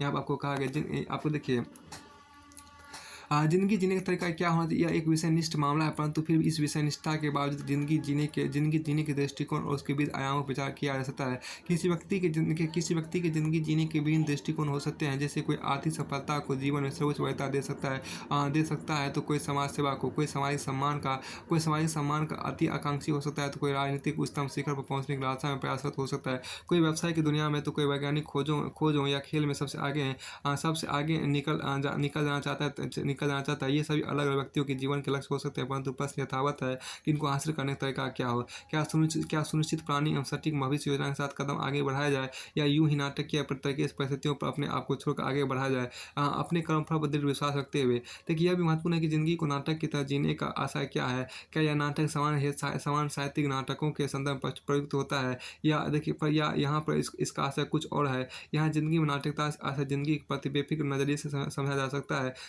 जहाँ जिंदगी के प्रति जिंदादिली तथा परिस्थितियों के दबाव में जीने के प्रति आग्रह का भाव कमजोर पड़ता जाता है। जिंदगी बची रह जाती है सिर्फ ज़िंदगी में बची रहती सिर्फ करने पर ना परिस्थितियों से टकराने का साहस और इन प्रयासों में मिली असफलता को भी साहस स्वीकार करने का साहस। देखिए इसी बात को किसी शायर ने इन पंक्तियों में लिखा है कि ज़िंदगी में कामयाबी का जुनून अपनी जगह, कामयाबी का भी लेकिन कोई पैमाना हो तो हो, कामयाबी का भी लेकिन कोई पैमाना तो हो, बादलों में हर किसी के वास्ते है कोई बूंद, शर्त ये उतनी शिद्दत से कोई प्यासा तो हो। देखिए ज़िंदगी में कामयाबी का जुनून अपनी जगह, कामयाबी का भी लेकिन कोई पैमाना तो हो, बादलों में हर किसी के वास्ते है कोई बूंद, शर्त ये उतनी शिद्दत से कोई प्यासा तो हो। फिर आपको आगे यहाँ पे देखिए कहा गया, ज़िंदगी को नाटक की तरह जीना चाहिए। ये आपको यहाँ पर देखिए इसमें ये तो हो चुका था यार। देखिए इसमें आपको यहाँ पर कि अर्थात यहाँ ज़िंदगी में एक बार फिर से शायरी देखिए, ज़िंदगी में कामयाबी का जुनून अपनी जगह, कामयाबी का भी लेकिन कोई पैमाना तो हो, बादलों में हर किसी के वास्ते है कोई बूंद, शर्त ये उतनी शिद्दत से कोई प्यासा तो हो। देखिए अर्थात यहाँ ज़िंदगी में सफलता से अधिक हमेशा ज़िंदगी को जीने के प्रति प्रयास बनाए रखने पर जोर है। अर्थात यहाँ ज़िंदगी में सफलता से अधिक हमेशा ज़िंदगी को जीने के प्रति प्रयास बनाए रखने पर जोर हो। ज़िंदगी को नाटक की तरह जीने का दूसरा आशा यह भी हो सकता है कि जीवन में आकस्मिकता, परिवर्तनशीलता तथा उत्तरोत्तर गुणात्मक सुधार का प्रयास लगातार होते रहना चाहिए। ऐसा सिद्ध नहीं हो पाया कि व्यक्ति मरने के बाद अगला जन्म पाता या नहीं, अतः माना जा सकता है कि वर्तमान जीवन ही पहला और अंतिम जीवन है। अतः वर्तमान जीवन को किसी निश्चित धड़े में बांधकर जीने के बजाय प्रयोगशीलता तथा नवीनता और सतत परिवर्तनशीलता के साथ जीना चाहिए, बशर्ते कि यह तरीका समाज के नियमों और संस्कृतियों का व्यापक उल्लंघन ना करता हो। क्या पता नए प्रयोगों के लिए अगली जिंदगी मिले या नहीं। इस दृष्टिकोण से जीने से हो सकता है कि आज के भौतिकवादी युग के मानकों के अनुरूप आपकी सफलता सीमित हो, परंतु यह गहन किंचित सफलता अति भव्य असफलता हो सकती है, जो स्वच्छंद प्रवृत्ति जीने वालों को संतोष ही प्रदान करेगी।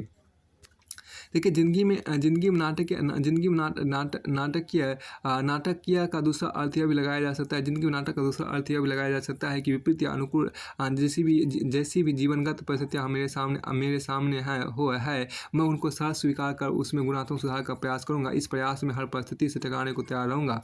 फिर देखिए इसी संदर्भ में आपको जीवनगत परिस्थितियों को रंगमंच के रूप में स्वीकार करूँगा। वर्तमान वैश्विक परिदृश्य में जहाँ संपूर्ण दुनिया एक विश्व गांव बन चुकी है, वहाँ जीवन के प्रति नाटकता वाला दृष्टिकोण अधिक सार्थक सिद्ध होगा। क्योंकि आधुनिक विश्व का जीवन विश्व की तमाम घटनाओं से प्रभावित होता है, भले ही वह उनसे प्रत्यक्ष रूप से ना जुड़ा हो। जैसे ईरान पर अमेरिका द्वारा प्रतिबंध लगाने से पूरे विश्व के 13 आयातक देश प्रत्यक्ष रूप से प्रभावित हुए। इस संदर्भ में जीवन के प्रति नाटकीय वाला दृष्टिकोण और सहज लगने लगता है। इस दृष्टिकोण से जीने पर जिंदगी में बाह्य दबावों का प्रभाव कम हो जाता है, या यूं कहें उस प्रभाव से प्रभावित न होने की शक्ति बढ़ जाती है। जीवन के प्रति ऐसे नज़रियों को अपनाने वाले क्षणवादी मान सकते हैं कि जो जीवन के प्रत्येक क्षण को पूर्णतावादी नज़रिए से देखते हैं, ये लोग परिवर्तन को सबसे बड़ा सत्य मानते हैं। अर्थात इनके यहाँ परिवर्तन ही सबसे अपरिवर्तनशील है। इस दृष्टिकोण से जिंदगी को जीने का सार्थक इस दृष्टिकोण से जिंदगी को जीने का प्रयास करने में नाटक जैसी नाटकता स्वतः उत्पन्न हो जाती है, तथा कुछ भी पूर्व नियोजित नहीं जान पड़ता है, और इस क्रम में सफलता और असफलता दोनों को स्वीकार करते हुए निरंतर जिंदगी के अगले प्रभाव पर कदम बढ़ते चले जाते हैं। ऐसे दृष्टिकोण वालों के किसी शायर ने ठीक ही लिखा है, रोशनी अगर लुटाना दिया छोड़ दे, रोशनी अगर लुटाना दिया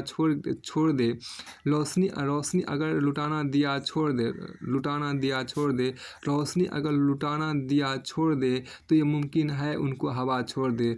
हो ना पाया कभी कुछ भी सोचा हुआ, क्या इसी से कोई सोचना छोड़ दे। बहुत अच्छी बात यहाँ पे कहा गया, देखिए बहुत अच्छी बात है। रोशनी अगर लुटाना दिया छोड़ दे, रोशनी अगर लुटाना दिया छोड़ दे, तो ये मुमकिन है उनको हवा छोड़ दे, तो ये मुमकिन है उनको हवा छोड़ दे। हो ना पाया कभी कुछ भी सोचा हुआ, क्या इसी से कोई सोचना छोड़ दे, क्या इसी से कोई सोचना छोड़ दे। अब यहाँ बहुत अच्छी बात कहा, इसलिए कह सकते हैं कि ज़िंदगी को नाटक की तरह जीना चाहिए। हाँ, इस तरह के दृष्टिकोण से अनिश्चितता के खतरे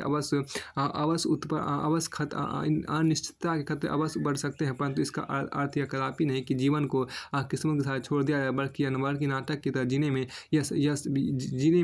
यह भी सारा छुपा है कि कर्म के प्रति आपकी गहरी आस्था होनी चाहिए। कर्म की इस प्रक्रिया परिणामों से बहुत प्रभावित होने से बचना चाहिए। सकारात्मक सोच के साथ जीवन को निरंतर अग्रसर करने का प्रयास करना चाहिए। फिर आपको आगे यहाँ पर कहा गया, देखिए जीएसटी केवल करों का एकीकरण नहीं बल्कि समग्र विकास का मार्ग प्रदर्शक है। जीएसटी केवल करों का एकीकरण नहीं बल्कि समग्र विकास का मार्ग प्रदर्शक है। इसमें देखिए आगे, फिर आगे देखिए क्या परिदृश्य समझ में आप देखिए क्या कि राजीव ने नोएडा में मोबाइल फ़ोन बनाने की एक फैक्ट्री की स्थापना की। मेक इंडिया के तहत उसे कंपनी का स्थापना संबंधी लाइसेंस, बिजली आपूर्ति, जमीन जैसी सुविधाएं जल्दी ही मिल गई। उसकी फैक्ट्री में कई श्रमिक कार्य करने लगे था। उसका मुनाफा उत्पादकता भी काफ़ी बढ़ गया, लेकिन राजीव को कई करों को भरने के काफ़ी प्रयत्न करना पड़ा था। उत्पाद कर, चुंगी कर, कच्चे माल को विदेश से मंगाने पर सीमा शुल्क जैसे दर्जनों कार्य, रिटर्न को भरने में उसकी आधी ऊर्जा खर्च हो जाती थी। इससे वह बड़ा चिंतित रहने लगा था। इसका असर उसकी फैक्ट्री की उत्पादकता पर भी पड़ने लगा। परिदेश टू देखिए, अब स्मिथ ने फ्रांस में अपनी इलेक्ट्रॉनिक्स की नई फैक्ट्री का स्थापना की है। अच्छी गुणवत्ता की विभिन्न प्रकार की वस्तुओं का उत्पादन करने लगा। उनकी गिनती उभरते हुए नवीन उद्यमी के रूप में होने लगी। वह एक ईमानदार करदाता के रूप में प्रसिद्ध हुआ। ऐसा इसलिए हुआ कि जीएसटी कारों के तहत एक ही फर्म में वो अपनी फैक्ट्री से संबंधित सभी करों का दायित्व आसानी से चुका देता है। उपरोक्त दोनों परिदृश्य में हमें जीएसटी के फायदे था, उसके उसके नहीं होने के क्या खतरे हो सकते हैं, उसकी झलक हमें मिलती है। अब हमें इसकी संबंधित विविध पहलुओं को समझने विश्लेषण करने की जरूरत है कि जीएसटी क्या है। देखिए जीएसटी केवल कई करों का एकीकरण मात्र क्यों नहीं है। जीएसटी समग्र विकास का मार्ग प्रदर्शक कैसे बन सकता है। इसके क्रियान्वयन के मार्ग में चुनौतियाँ क्या है। क्या समग्र विकास का केवल जीएसटी से प्राप्त किया जा सकता है तथा हमारी तैयारी कैसी। उपरोक्त सभी प्रश्नों का विश्लेषण करने के बाद ही हम उपरोक्त टॉपिक के साथ न्याय कर सकेंगे। उल्लेखनीय है कि जीएसटी की चर्चा कोई नई बात नहीं है। पिछले एक दशक से इसको लेकर निरंतर संसद में सुझाव भी लाए जाते रहे हैं। मीडिया, नागरिक समाज के द्वारा इसके होने वाले फायदे से देश की जनता को बताया जाता रहा है। अंतर संविधान संशोधन 122 के तहत जीएसटी को क्रियान्वित करने का कानून भारत में वर्ष 2017 में लागू हो ही गया। देखिए जीएसटी, यहाँ देखिए क्या है, जीएसटी एक गंतव्य आधारित करारोपण की प्रणाली है। ये अप्रत्यक्ष कानूनों के सुधार की दिशा में एक मील का पत्थर की तरह है। इसमें केंद्रीय करों जैसे कि केंद्रीय उत्पाद कर, सेवा कर, विभिन्न तरह के सेंस, सरचार्ज, राज्यों के बिक्री कर, चुंगी कर, मनोरंजन कर जैसे दर्जनों ज़्यादा करों के एक कर के दायरे में लाया गया है। अब अलग रिटर्न भरने की जगह एक ही रिटर्न से उपरोक्त विभिन्न तरह के करों की अदायगी आसानी से की जा सकेगी। इसके लिए जीएसटी कौन से विभिन्न राज्यों के द्वारा एवं केंद्र सरकार के सक्रिय प्रयासों से सभी राज्यों को एक देश एक बाजार एक कर के आदर्श हेतु सामाजिक प्रयास सहयोगी संवाद के बेहतर उदाहरण प्रस्तुत करता है। जीएसटी के आने से वस्तुओं की कीमतों में विद्यमान अंतर का समाधान होगा। देश में कैस्केडिंग प्रभाव की समस्या का काफ़ी हद तक सामना होगा। देश में कैस्केडिंग प्रभाव की समस्या काफ़ी हद तक समाधान होगा। कर का अनुपालन आसान सरल होगा। देश में कारोबारी माहौल बेहतर होगा। ईज ऑफ डूइंग बिजनेस को बढ़ावा मिलेगा। यही वजह है कि उपरोक्त विभिन्न लाभ और सकारात्मक परिणामों के कारण जीएसटी को समग्र विकास का मार्ग प्रदर्शक तक कुछ लोगों ने करना शुरू कर दिया है। यहाँ समग्र विकास का तात्पर्य आर्थिक सुधार, आर्थिक एकीकरण, अर्थव्यवस्था में जीडीपी का बढ़ना, प्रति व्यक्ति आय का बढ़ना, विदेशों में निर्यात का बढ़ना था। इसका शिक्षा, स्वास्थ्य, कौशल विकास में बढ़ोतरी, गरीबी, बेरोजगारी का कम होना था, मानव संसाधन विकास को बढ़ावा मिलने से है। देखिए निश्चित रूप से क्या, निश्चित रूप से समग्र विकास के उपयुक्त मानकों को प्राप्त करने में जीएसटी एक महत्वपूर्ण कदम एकमात्र कदम नहीं, एक महत्वपूर्ण कदम एकमात्र कदम नहीं हो सकेगा। कई रिपोर्ट में इसके कारण जीडीपी के 2 से 3% बढ़ने का आकलन किया गया। मेक इन इंडिया को इससे गति मिलेगी। विदेशों से निवेश भारत में बढ़ेगा। वैश्वीकरण के उभरते अवसरों का उपयोग भारत अपने हित में करने में सक्षम हो पाएगा। 65% आबादी भारत की 35 वर्ष से कम उम्र की है। इस मानवीय जनांग की लाभांश का उपयोग करके भारत विश्व का ग्रोथ इंजन बन सकेगा। देखिए साथ ही राज्य को करों की प्राप्ति बढ़ेगी, करदाताओं की संख्या बढ़ेगी, अर्थव्यवस्था का औपचारिकरण बढ़ेगा। 2017-18 के आर्थिक सर्वे में भी इसके कारण करदाताओं की संख्या 1.5 गुना होने तथा कर राजस्व में बढ़ोतरी का प्रमाण दिया गया है। लेकिन हमें यह भी याद रखना होगा कि जीएसटी के क्रियान्वयन में अभी कई चुनौतियां विद्यमान है, जैसे आधारभूत तकनीकी अवसंरचना की कमी।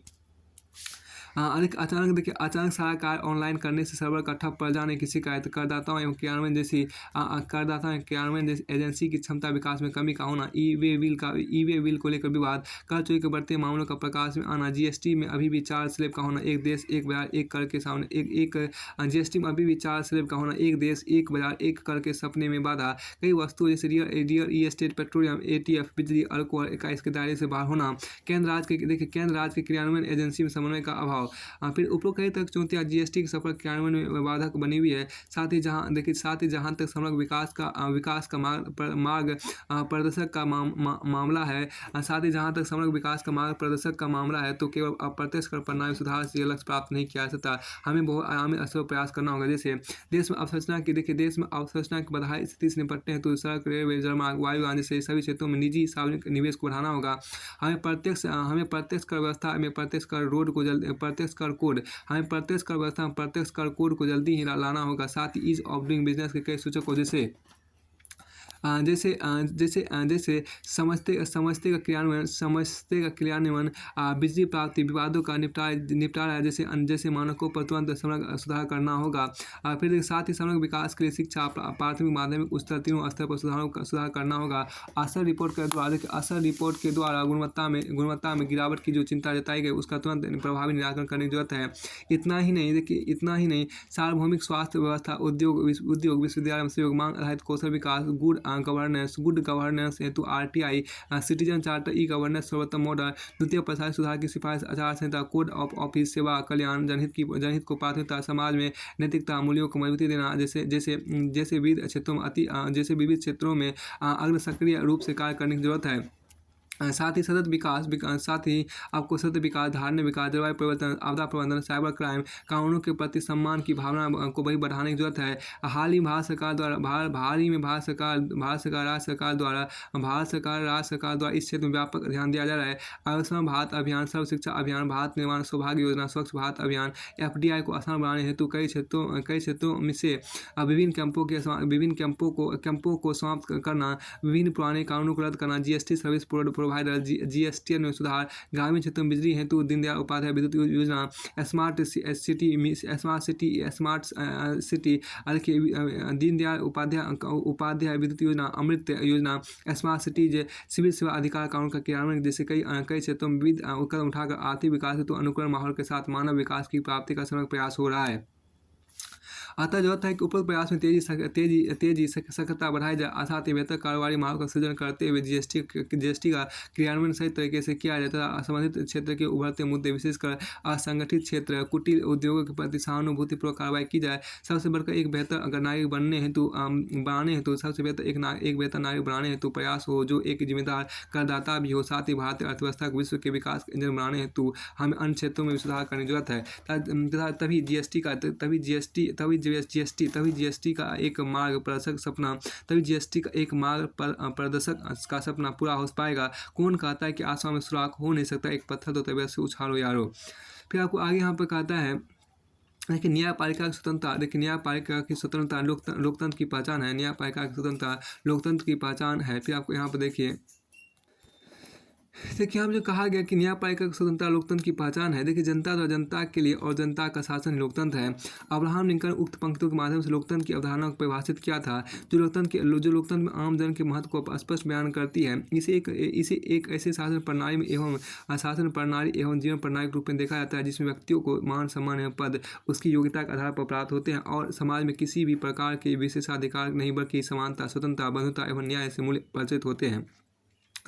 शासन विधि के अनुसार होता है और विधि के समक्ष समता एवं संविधान का शासन पाया जाता है। ऐसे लोकतांत्रिक देशों में शक्तियों का पृथक्करण पाया जाता है और स्वतंत्र न्यायपालिका विद्वान होती है। साथ ही देखिए होती है स्वतंत्र न्यायपालिका का सीधा सा मतलब है कि न्यायपालिका सरकार के प्रति प्रतिबद्ध नहीं होती बल्कि यह संविधान के प्रतिबद्ध होकर संविधान एवं मूलाधिकारों की रक्षा करने एवं अपराधियों को विधि के समक्ष समता के आधार दंडित करने का कार्य करती है। देखिए यहाँ पर क्या एक बार फिर देखिए, न्यायपालिका सरकार के प्रति प्रतिबद्ध नहीं होती बल्कि यह संविधान के प्रतिबद्ध होकर संविधान एवं मूलाधिकारों की रक्षा करने एवं अपराधियों को विधि के समक्ष समता के आधार दंडित करने का कार्य करती है। समता के आधार पर दंडित करने का कार्य करती है। न्यायपालिका कार्यों में सरकार द्वारा कोई हस्तक्षेप नहीं किया जाता और न्यायपालिका को विभिन्न सुरक्षा जैसे कि न्यायाधीशों की नियुक्ति, पदच्युति, वेतन भत्तों, कार्यकाल आदि की सुरक्षा प्रदान करके स्वतंत्रता सुनिश्चित की जाती है। इस श्रेणी में हम भारत, अमेरिका की न्यायपालिका को रख सकते हैं। भारत के संदर्भ में देखें तो भारत एक लोकतांत्रिक राष्ट्र है जिसे विश्व के सबसे बड़े लोकतंत्र के रूप में भी जाना जाता है। भारत में न्यायपालिका को स्वायत्तता एवं स्वतंत्रता प्रदान की गई। यह स्वतंत्रता अधिकांश रूप में भारतीय संविधान द्वारा प्रदान की गई है तो कुछ रूप में न्यायपालिका ने अपने निर्णयों के माध्यम से स्वयं भी अर्जित की है। भारतीय संविधान में दो तरह की न्यायपालिका का उल्लेख है, पहला उच्चतर, दूसरा निम्नतर न्यायपालिका। उच्चतर न्यायपालिका और निम्नतर न्यायपालिका अनुच्छेद 124 से 127 तक आपको सर्वोच्च न्यायालय, अनुच्छेद 216 से 237 तक उच्च न्यायालय एवं अधीनस्थ न्यायालयों एवं उनके कार्यक्षेत्र एवं शक्तियों को उल्लेख किया गया है। भारतीय संविधान के तहत अनुच्छेद 124 द्वारा राष्ट्रपति द्वारा किसी न्यायाधीश के परामर्श से उच्चतर न्यायपालिका में न्यायाधीशों की नियुक्ति करना था। अनुच्छेद 124(4) के अंतर्गत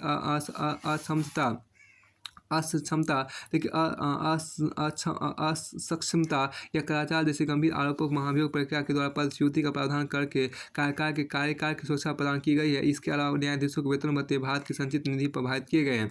अब के साथ ही अनुच्छेद 122 के अंतर्गत न्यायाधीशों के आचरण संबंधी चर्चा को संसद में करने से रोका भी गया है। इसके अलावा भारतीय न्यायपालिका को अवमानना पर दंड देने का भी अधिकार प्रदान किया गया है। इस तरह ये तो भारतीय संविधान द्वारा न्यायपालिका की स्वतंत्रता सुनिश्चित की गई है।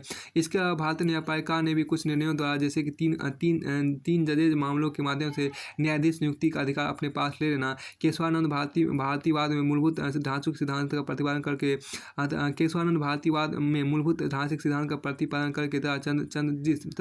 चंद्रिश कुमार वाद एवं वामन राव वाद में न्यायिक पुनरीक्षा को मूलभूत ढांचे के अंतर्गत शामिल करके भी अपनी स्वतंत्रता को मजबूत किया है। हाल ही भारतीय न्यायपालिका द्वारा एनजेएसी को असंवैधानिक करार देने के पीछे अपनी स्वतंत्रता सीमित होने का तर्क दिया था। इसी तरह देखिए वैश्विक परिप्रेक्ष्य में देखें तो अमेरिकी लोकतंत्र को देखा जा सकता है जहां पर न्यायपालिका अत्यधिक स्वतंत्रता प्राप्त की है, जहां पर न्यायपालिका को अत्यधिक स्वतंत्रता प्राप्त है। देखिए इसी तरह अन्य राष्ट्रों जैसे ऑस्ट्रेलिया, न्यूजीलैंड, कनाडा, यूरोपीय राष्ट्र जैसे लोकतांत्रिक राष्ट्रों में भी न्यायपालिका को स्वतंत्रता प्रदान की गई है।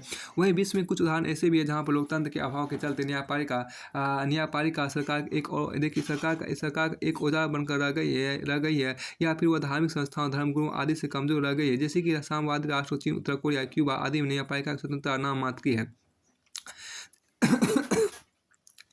जैसे कि साम्यवादी राष्ट्र चीन, उत्तर कोरिया, क्यूबा आदि में न्यायपालिका की स्वतंत्रता नाम मात्र की है। इसी तरह पश्चिमी एशियाई देशों जैसे ईरान, इराक, सऊदी अरब, संयुक्त अरब अमीरात आदि में धर्मगुरुओं का ज़्यादा बोलबाला है। इस तरह न्यायपालिका का स्वतंत्रता लोकतंत्र की पहचान को दर्शाता है। किंतु यहाँ पर एक सवाल यह भी उठता है कि क्या केवल लोकतांत्रिक राष्ट्रों में संविधान में स्वतंत्रता के प्रावधान लिख देने से ही न्यायपालिका की स्वतंत्रता सुनिश्चित हो जाती है या फिर स्वतंत्रता हेतु अन्य किन चीज़ों की आवश्यकता पड़ती है आदि। भारत के संदर्भ में एक बार भारतीय न्यायपालिका रिपोर्ट देखिए, भारत के संदर्भ में एक बार भारतीय न्यायपालिका रिपोर्ट 2016 पर नजर डालते हैं।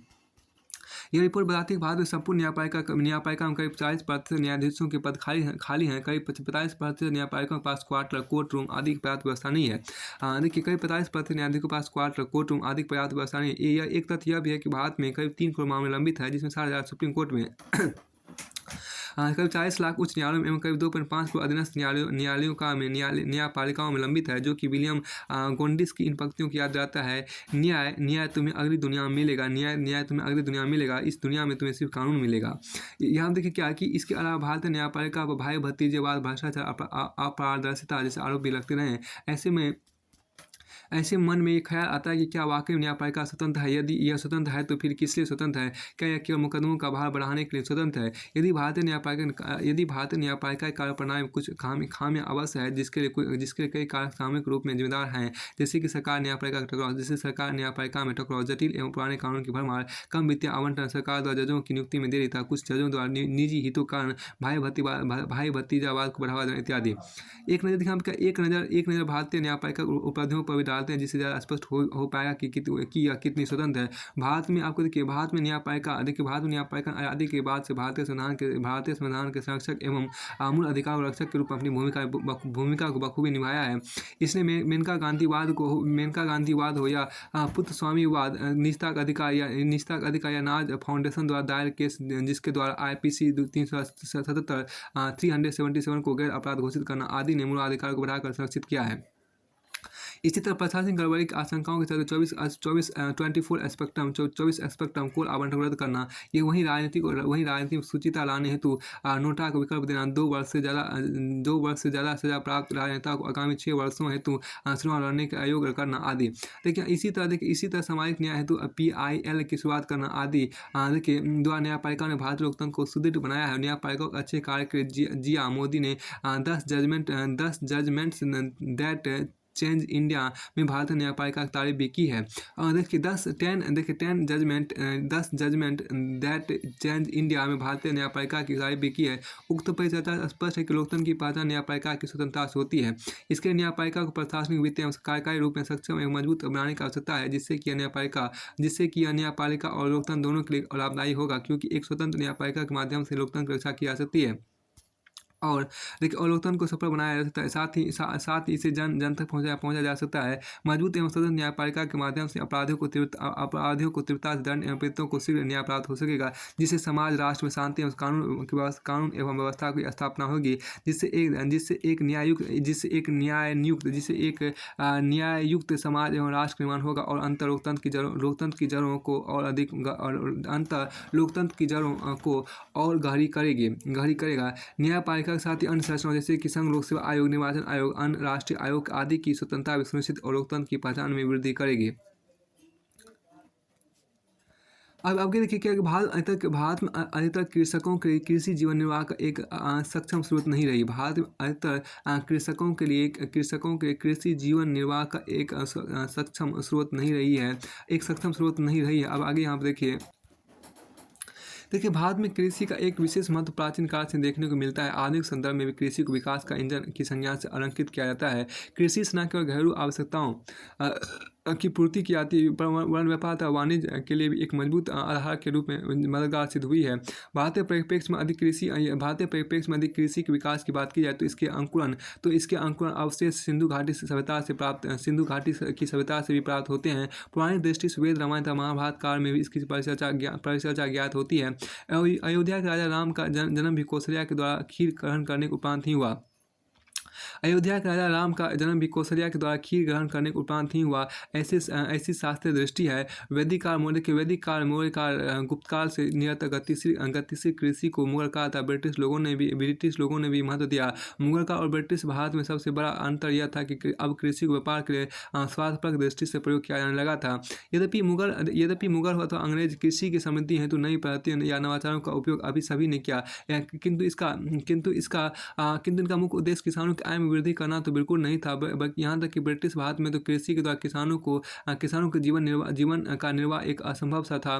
तत्कालीन सूखे की चपेट में आकर लाखों किसानों की मृत्यु का ज्ञान सभी को है। वर्तमान भारत में वर्तमान भारत में लगभग 50% प्रत्यक्ष एवं 70% अप्रत्यक्ष रूप से लोग कृषि क्षेत्र में कार्यरत हैं। इन किसानों के जीवन का निर्वाह मुख्य रूप से कृषि जुड़ा है, जिसमें कृषि, खाद्यान्न उत्पादन, मत्स्य उत्पादन, बागवानी, पशुपालन जैसी क्रियाएं सम्मिलित है। यदि जीडीपी में कृषि के योगदान के विषय में देखा जाए तो मात्र 16% योगदान इस क्षेत्र का प्राप्त होता है। मात्र 16% योगदान इस क्षेत्र का प्राप्त होता है। देखिए ध्यातव्य है कि देखिए इन किसानों के जीवन का निर्वाह मुख्य रूप से कृषि जुड़ा है, जिसमें कृषि, खाद्यान्न उत्पादन, मत्स्य उत्पादन, बागवानी, पशुपालन जैसी क्रियाएं सम्मिलित है। यदि जीडीपी में कृषि योगदान के विषय में देखा जाए तो मात्र 16% योगदान इस क्षेत्र का प्राप्त होता है। ध्यातव्य कि 50% अधिक लोग कृषि क्षेत्र में संलग्न है और भारत की जीडीपी में इसका योगदान मात्र 16% है। यानी 50% अन्य जनसंख्या योगदान लगभग 86% जीडीपी अनुमानित होता है। रोटी, कपड़ा और मकान अर्थात रोजगार, आय और निवास मानव की आधारभूत आवश्यकताएं हैं, लेकिन इन मूलभूत आवश्यकताओं की पूर्ति भी किसान आज कृषि के माध्यम से नहीं कर पा रहा है। परिणामतः किसानों द्वारा की गई आत्महत्या की खबरें समाचार पत्रों में पढ़ने को मिल जाती है। कुछ पंक्तियां इस संदर्भ में किसानों की स्थिति को बयां कर सकती है। उन्हें धर्म गुरुओं ने बताया था प्रवचनों में आत्महत्या करने वाले सीधे नरक में जाते हैं। उन्हें धर्म गुरुओं ने बताया था प्रवचनों में आत्महत्या करने वाले सीधे नरक में जाते हैं। तब भी उन्होंने आत्महत्या की। क्या नरक से भी बदतर हो गई थी उनकी खेती? क्या नरक से भी बदतर हो गई थी उनकी खेती? देखिए खेत में फसल की बुआई से लेकर फसल की कटाई तक किसान धन निवेश करता है और फसल उत्पादन के पश्चात जब वह हिसाब लगाता है तो वह मुश्किल से ही मुनाफा होता है। अब किसान यहाँ देखिए क्या अब किसान को बच्चों की गुणवत्तापूर्ण शिक्षा, पारिवारिक स्वास्थ्य, विवाहिदी मांगलिक कार्य एवं सामाजिक प्रतिष्ठा की भी चिंता होती है। ये सभी आवश्यकताएं कुछ किसानों की तो पूरी हो जाती है, लेकिन अधिकांश किसान इनमें से किसी न किसी क्षेत्र से वंचित रह जाते हैं। कुछ किसान साहूकार एवं धनिकों के कूचक में फंस कर आत्महत्या सदृश जघन्य अपराध कर बैठते हैं। लेकिन विश्लेषण करने वाली बात यह है कि आखिर ऐसा हो क्यों रहा है। देखिए कृषि को जीवन निर्वाह की भूमिका निभाने में क्या क्या समस्याएं पैदा हो रही है, इन प्रश्नों को उत्तर अधोरेखित बिंदुओं के माध्यम से जान सकते हैं। देखिए लागत में वृद्धि। भारत में कृषि क्षेत्र में औसत लागत आज भी ज़्यादा है, जिससे किसानों को मुनाफा नहीं हो पाता। लागत वृद्धि के प्रमुख कारणों में कृषि जोत के आकार का छोटा होना, परंपरागत उपकरणों का प्रयोग, उन्नत तकनीक वाले यंत्रों के उपयोग में कमी, अधिक श्रम गहनता आदि प्रमुख है। कृषि साख में जटिलता। भारत अधिकांश कृषकों के लिए साख प्राप्ति का रास्ता आज भी साहूकारों गली से गुजरता है। किसान अधिक शिक्षित भी नहीं होते हैं, अतः आसानी से कर्ज के जाल में फंस जाते हैं। कुछ किसान सरकारी योजनाओं जैसे प्रधानमंत्री फसल बीमा योजना, मृदा स्वास्थ्य कार्ड, प्रधानमंत्री कृषि सिंचाई योजना आदि से भी अनभिज्ञ होते हैं, इससे वे इन योजनाओं का फायदा नहीं उठा पाते हैं। तीसरा देखिए कृषि जलवायु परिवर्तन का प्रभाव। कृषि को मानसून आधारित होने के कारण भारतीय संदर्भ इसे मानसून का जुआ कर भी संबोधित किया जाता है। जलवायु परिवर्तन कारण अधिक वर्षा अथवा कम वर्षा के कारण कृषि के घाटे का सदा होती है। सूखा तथा फसलों से संबंधित बीमारियों से कृषि क्षेत्र और अधिक अस्थिर हो जाता है। चौथा देखिए आपको परंपरागत कृषि देखिए यहाँ पर कृषि क्षेत्र का वैश्विक परिवर्तनों के साथ तालमेल बिठा पाना भी एक प्रमुख बिंदु रहा है। भारतीय कृषि आज भी खाद्यान्न उत्पादन पर अधिक केंद्रित है और कृषकों को एक सूक्ष्म वर्ग ही उन्नत सिंचाई या बुआई तकनीकों का प्रयोग करता है। इससे लागत एवं श्रम तो अधिक होता ही है, वहीं उत्पादन में वृद्धि नहीं दिखाई देती। अब देखिए कृषि विपणन में जटिलता। देखिए छोटी जोतों की अधिकता होने से पैदावार भी कम होती है। यदि पैदावार अधिक हो तो खेत से मंडी तक के सफर में किसान परेशान होता है। यहाँ बिचौलियों का एक वृद्ध समूह इन किसानों को गिद्ध दृष्टि से देखता रहता है। APMC agriculture produce market committee की स्थापना के बाद भी उचित दाम पर किसान अपने उत्पाद नहीं बेच पाते। मुद्रास्फीति एवं कृषि। देखिए समय परिवर्तन तथा विकास के साथ साथ जिस प्रकार सेवाओं और वस्तुओं के मूल्य में वृद्धि हुई है, उस अनुपात में कृषि उत्पादों के मूल्य में वृद्धि नहीं हो सकी। जैसे लगभग 10 वर्ष पूर्व डीजल 30 से 35 रुपये प्रति लीटर था, जो आज 65 रुपये प्रति लीटर तक पहुँच चुका है, किंतु गेहूं का मूल्य 1000 से 1200 रुपये प्रति क्विंटल से 1800 रुपये प्रति क्विंटल तक ही पहुँचा है। फिर उपरोक्त प्रमुख कारक कृषि क्षेत्र में अस्थिरता पैदा कर देते हैं, जिससे किसानों को जीवन निर्वाह में कठिनाई का सामना करना पड़ता है। वैश्विक देखिए यहाँ पर क्या कि वैश्विक विकास के ताल ताल से ताल मिला रहे भारत की विकास दर आज सबसे अधिक तीव्र गति से बढ़ रही है। अतः कृषि क्षेत्र में भी एक क्रांति की आवश्यकता है। जैसा प्रथम हरित क्रांति का आगमन हुआ और भारत खाद्यान्न के क्षेत्र में आत्मनिर्भर बन गया। फिर देखिए स्वतंत्र भारत से लेकर आज तक भारत की सरकारों ने किसानों के हित में विभिन्न कार्य किए हैं। इसी क्रम में वर्तमान सरकार से भी यही अपेक्षा है कि उन नीतियों एवं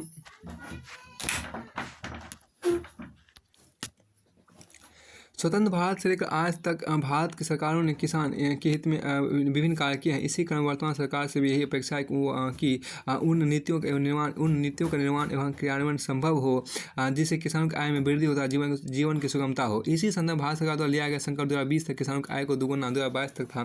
किसानों की आय को दोगुना करना एक साहसिक एवं सराहनीय कदम है। किसानों की आय वृद्धि करने तो सरकार द्वारा विभिन्न योजनाएं भी चलाई जा रही। उनमें से कुछ है प्रधानमंत्री अन्नदाता आय संरक्षण योजना, मृदा स्वास्थ्य पत्र, किसान क्रेडिट कार्ड, प्रधानमंत्री फसल बीमा योजना। देखिए यहाँ पे आप योजना APMC देखिए APMC कानून में सुधार इत्यादि। यद्यपि ये सुधार स्वागत योग है, किंतु आवश्यकता इनको समुचित क्रियान्वयन के संबंध में। नीति निर्माण का लक्ष्य देखिए नीति निर्माण का लक्ष्य अंत्योदय होना चाहिए, अर्थात हाशिए पर खड़े अंतिम व्यक्ति तक योजना द्वारा प्रदत्त लाभ की प्राप्ति हो। यदि ऐसा संभव हुआ तो निश्चित ही नीति निर्माण का लक्ष्य सफल हो सकता है। इसके अतिरिक्त कृषि संबंधी अन्य गतिविधियाँ जैसे पशुपालन, मत्स्य पालन, बागवानी, हथकरघा आदि में कौशल प्रशिक्षण की भी आवश्यकता है।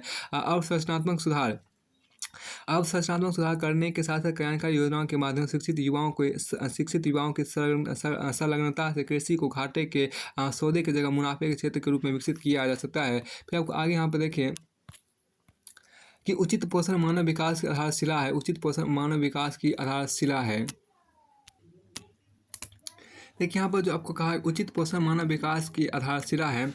देखिए जितेंद्र कुमार के अनुसार हर रोज़ की भांति आज भी जब सुबह चाय की चुस्की के साथ दैनिक समाचार पत्र पढ़ने की उत्सुकता हुई तो दिन दुनिया की खबरों को जानने के जैसे ही समाचार पत्र खोला मेरी नज़र मुख्य पृष्ठ पर डटी रह गई। इसका कारण था मुख्य पृष्ठ पर छपे 2 बड़े विज्ञापन जिनमें मुझे चिंतन एवं मंथन को मजबूर कर दिया। दाएं तरफ के विज्ञापन में छोटे मोटे अक्षरों में अच्छे चित्र लिखा था, मोटापे घटाएं स्लिम बनाए। देखिए मोटापे घटाएं स्लिम बनाए, वो भी भाग दौड़। देखिए मोटापे घटाएं स्लिम बनाए। देखिए मोटापे घटाएं स्लिम बनाए, वो भी बिना भाग दौड़, सिर्फ 5 कैप्सूल में। वहीं बाएं तरफ छपे दूसरे विज्ञापन लिखा था 3 में 5 किलोग्राम वजन बढ़ाएं वरना पूरा पैसा वापस पाएं। हाथप्रद करने वाली बात यह है कि जिस भारतवर्ष को ऋषि मुनियों सदाचार ब्रह्मचर्य योग ध्यान प्राणायाम इत्यादि का पालना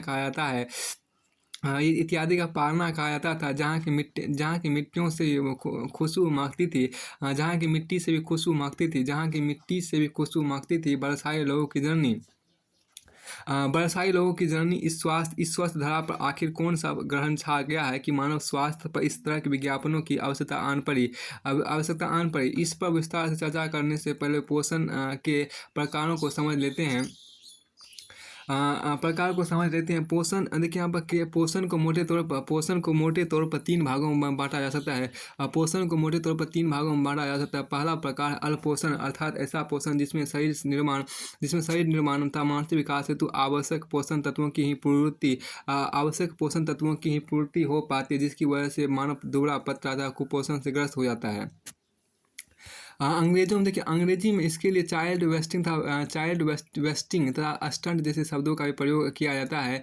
देखिए दूसरा प्रकार अति पोषण अर्थात सुपोषण, जिसमें शरीर को ज़रूरत से ज़्यादा पोषक तत्वों की आपूर्ति हो जाती है, फलतः शरीर दिन दुनी रात चौगुनी दर से सभी दिशाओं में फैलने लगता है, बेडोल हो जाता है, जिसे आज का मोटापा कहते हैं।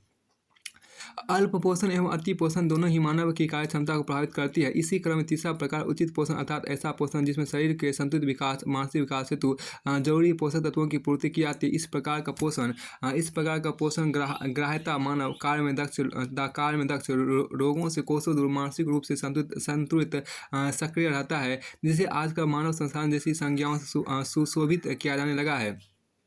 देखिए यदि हाथ में हुनर भी हो तो देखिए भारत जैसे विकासशील राष्ट्रों को उचित पोषण तथा मानव विकास की संप्रांति और महत्वपूर्ण हो जाती है, क्योंकि हमारे पास संसार की सर्वाधिक युवा आबादी है जिसके हाथों को हुनर तथा शरीर को पोषण की अविरम आवश्यकता प्रतीत होती है। अन्यथा भारत जनसंख्या लाभांश की वांछित स्थिति का लाभ उठाने में सफलीभूत नहीं हो पाएगा। तब बढ़ती जनसंख्या चिंता ही बनती जाएगी।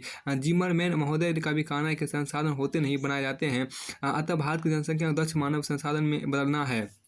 वर्ष 2017-18 में वर्ष 2017-18 की आर्थिक समीक्षा के DALY देखिए यहाँ पर क्या है कि वर्ष 2017-18 की आर्थिक समीक्षा की DALY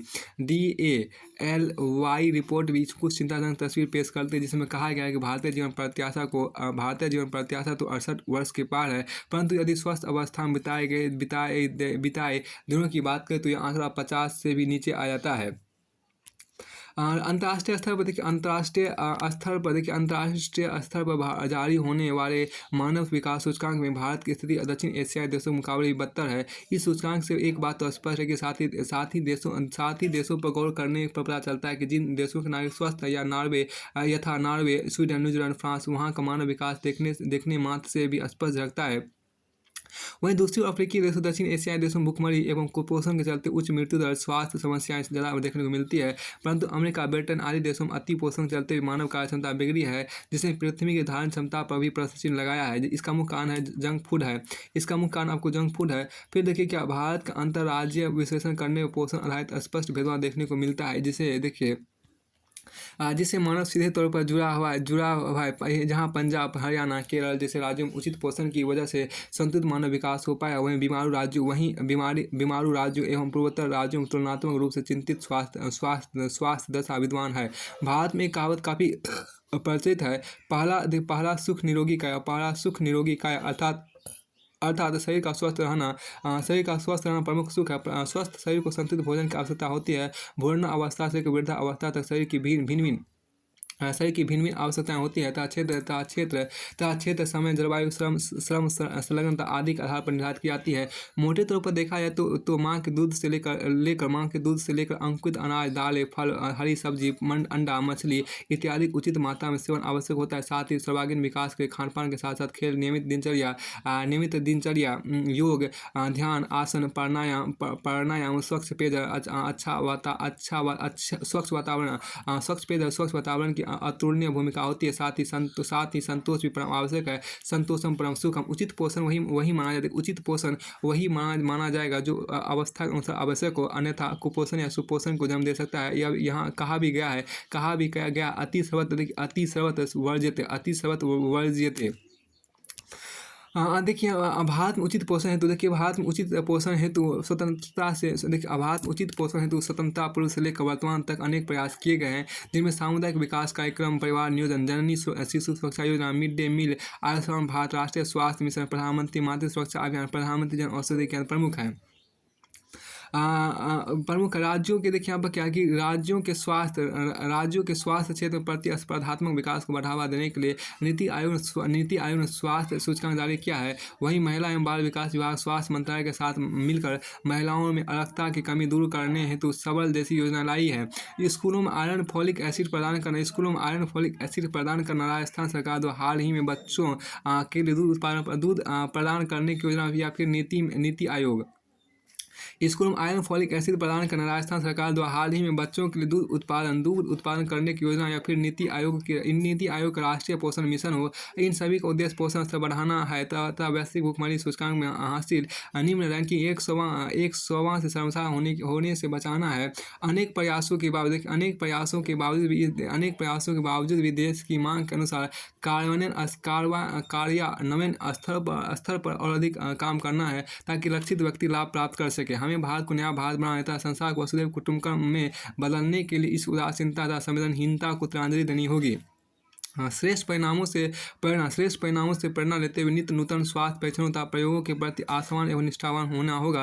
अनागत अज्ञात भविष्य का सामना करने के लिए नई सामर्थ्य तथा नए संकल्पों का समन्वय एवं संयोजन करना होगा। यह स्वप्न का आह्वान भी है तथा समय की मांग भी। साथ ही भारत को वैश्वीकरण एवं देशीयकरण के बीच समन्वय बैठाना होगा ताकि जंक फूड से बचने के साथ साथ उचित खान पान एवं व्यायाम के साथ सतत मानव रूपी बीजों का प्रत्यारोपण हो सके। देखिए फिर आपको आगे कि भारत को चाहिए, देखिए भारत को क्या चाहिए, स्मार्ट शहर या स्मार्ट गांव। भारत को क्या चाहिए, स्मार्ट शहर या स्मार्ट गांव। देखिए यहाँ पर भारत को क्या चाहिए, स्मार्ट शहर या स्मार्ट गांव।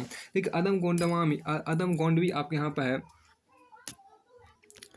एक अदम गोंडवी यहाँ जो कहा अदम गोंडवी की निम्नलिखित पंक्तियाँ स्मार्ट गांव से पूर्व आत्मनिर्भर गांव की जरूरत को दर्शाता है। छत तपकती जिसके घर की वह किसान बारिश की दुआ मांगता है। छत तपकती जिसके घर की वह किसान बारिश की दुआ मांगता है। कुछ वर्षों से सम्राट शहर बनाम स्मार्ट शहर बनाम स्मार्ट गांव की बहस जोरों पर है, जिसमें गांधी एवं आबादी विचारकों का मत है कि भारत गांव का देश है, इसलिए स्मार्ट गांव जरूरी है। वहीं दूसरे विचारक शहरों को विकास के इंजन की संज्ञा देते हैं। वे स्मार्ट शहरों की मांग करते हैं तथा शहरों की आबो हवा को गाँव की कुरीतियों से दूर, स्वतंत्र एवं आधुनिक मानते हैं। वहीं कुछ विचारक वैश्विक गांव के युग में शहरों एवं गांव दोनों के महत्व को महत्वपूर्ण मानते हैं। वहीं कुछ विचारक यहाँ देखिए वहीं कुछ विचारक वैश्विक गांव के युग में वहीं कुछ विचारक वैश्विक गांव के युग में शहरों एवं वहीं कुछ विचारक वैश्विक गांव के युग में शहरों एवं गांव दोनों के महत्व को महत्वपूर्ण मानते हैं। वहीं कुछ विचारक वैश्विक गांव के युग में शहरों एवं गांव दोनों के महत्व को महत्वपूर्ण मानते हैं। उपरोक्त तीनों मतों के निष्कर्ष तक पहुंचने के आवश्यक है। स्मार्ट शहर स्मार्ट गांव की परिभाषा जान ले। सभी मतों की सत्यता जानने के लिए सामाजिक, राजनीतिक, आर्थिक, सांस्कृतिक, पर्यावरणीय, अंतर्राष्ट्रीय आदि क्षेत्रों में परख कर ले। किसी एक को तवज्जो देने की हैरानी को भी सामने रखे। क्या एक को चुनना देश के लिए खतरा तो नहीं। देखिए या फिर दोनों के बीच समन्वय बिठाते हुए पूरा रबन जैसी योजनाओं को सफल बनाने का प्रयास करें। उपरोक्त प्रश्नों के अध्ययन के लिए व्यापक बहस एवं गहन चिंतन की आवश्यकता है। पहली मत के अनुसार देखिए शहरों में मानव तो गाँव में देवता रहते। पहली मत के अनुसार शहरों में मानव तो गाँव में देवता रहते हैं। साथ ही देश की 70% अधिक आबादी गाँव में रहती है, जिसकी आवश्यकता कम एवं बचत ज़्यादा है। तो जो बुद्ध के दिखाए रास्ते जो प्राप्त है वह पर्याप्त है को अपनाते हैं। जो देश के अन्नदाता हैं वह बंधुत्व की भावना से प्रेरित है। उनके लिए प्रकृति देवता के समान है एवं संस्कृति में सहिष्णुता उनकी पहचान है। इससे स्मार्ट गांव भारत की जरूरत है, जिसका अभिप्राय है गांव में शिक्षा, स्वास्थ्य, कौशल विकास, आधारभूत ढांचा, सुशासन एवं समृद्धि है, जिसे गांधी की भाषा में रामराज कहा गया है। वहीं दूसरे मत के अनुसार शहर सभ्यता के पालना होते हैं। फ्रांसीसी क्रांति, अमेरिकी क्रांति एवं भारतीय राष्ट्रीय आंदोलन की आवाज़ पहले शहरों से ही आई। देखिए भारत में लगभग 31% आबादी का GDP में 60% अधिक योगदान दर्शाता है। भारत को अर्थव्यवस्था में चमकदार सितारा बनने के लिए शहरों का विकास करना होगा, जो मूलभूत सुविधाओं से संपन्न है, मानव संसाधन के रक्षक हैं। इसके अनुसार शहर गाँव की जाति, धर्म, लैंगिक विषमता से भी दूर है एवं व्यक्ति जिसका अभिप्राय है गांव में शिक्षा, स्वास्थ्य, कौशल विकास, आधारभूत ढांचा, सुशासन एवं समृद्धि है, जिसे गांधी की भाषा में रामराज का। एक मिनट ये सब हो चुका था, आगे देखिए। इसके अनुसार शहर गांव की जाति, धर्म, लैंगिक विषमता से भी दूर है एवं व्यक्ति गरिमा के लिए महत्वपूर्ण है। इससे स्मार्ट शहर महत्वपूर्ण है, जिसका अभिप्राय शहरों में सभी मूलभूत आवश्यकताओं की पूर्ति, सुशासन, इस सशक्तिकरण, धार्मिक विकास आदि सुविधाओं का होना है। अब ध्यान किया जाए कि उपरोक्त में से किसी एक मॉडल को अपनाना भारत के लिए कितना खतरनाक साबित हो सकता है। यदि हम स्मार्ट गाँव को अपनाते हैं तो यह आधुनिकता एवं औद्योगिकरण के राह में रोड़ा होगी। जिसे संविधानविद अम्बेडकर ने भी स्वीकारा। उनका मत था कि शहर औद्योगिक विकास के साथ दलित वर्ग की उत्थान की भी कथा है। उनका मत था कि देखिए यहाँ पर क्या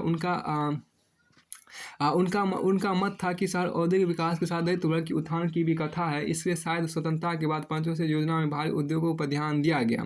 देखिए यदि केवल स्मार्ट शहरों को अपनाते हैं तो समस्याओं का ढेर समस्त क्षेत्र पर देखा जा सकता है। ऑक्सफैम नामक गैर सरकारी संगठन अपनी रिपोर्ट 1% से लोगों की अर्थव्यवस्था में स्पष्ट किया कि शहरी असमानता को बढ़ा रहे हैं, जो शहरों में श्रम, बस्ती एवं श्रमिकों के शोषण बढ़ाते हैं, कि जिसे मार्क्स जैसे विचारक ने मार्मिक रूप से उल्लेखित किया एवं कहा है, दुनिया के मजदूर एक हो जाओ, क्योंकि तुम्हारे पास जंजीरों की बेड़ी खोने के सिवा कुछ नहीं है। समाज क्षेत्र में अकेलापन, गाँव से भारी पलायन, अवसाद, नशाखोरी अपराध को बढ़ा सकता है, जिसे हाल में शहरों में बढ़ती आत्महत्या के रूप में देखा गया। वहीं बढ़ती उपभोक्तावादी संस्कृति ने पर्यावरण निम्नीकरण को भी बढ़ावा दिया, जिसे हाल में दिल्ली में स्कूल बंद करने के परिप्रेक्ष्य में देखा जा सकता है। यही कारण है कि अंतर्राष्ट्रीय स्तर पर भी प्रति शहरों से दूर को बढ़ावा मिला है, जिसे स्वीडन, डेनमार्क जैसे उच्च HDI प्राप्त देशों में देखा जा सकता है। लोगों का झुकाव इको टूरिज्म, जनजातीय वन क्षेत्रों में एडवेंचर को अधिक है। लोगों का झुकाव देखिए आपको क्या, लोगों का झुकाव इको टूरिज्म, जनजातीय वन क्षेत्रों में एडवेंचर को अधिक है। गगनचुंबी पार्टी का कम। देखिए संक्षिप्त दोनों ही मतों के अपने लाभ तो कुछ हानियाँ भी है। इससे आवश्यकता स्मार्ट शहर या स्मार्ट गाँव की नहीं, अपितु दोनों की है, जिसका केंद्र स्मार्ट पीपल हो चाहे वह गांव में रहे या शहर में, जिसे अमर्त्य सेन के विचार में भी देखा जा सकता है। जो समता विस्तार को ही स्वतंत्रता का रूप मानते हैं। इसलिए गांव में रोजगार, शिक्षा, स्वास्थ्य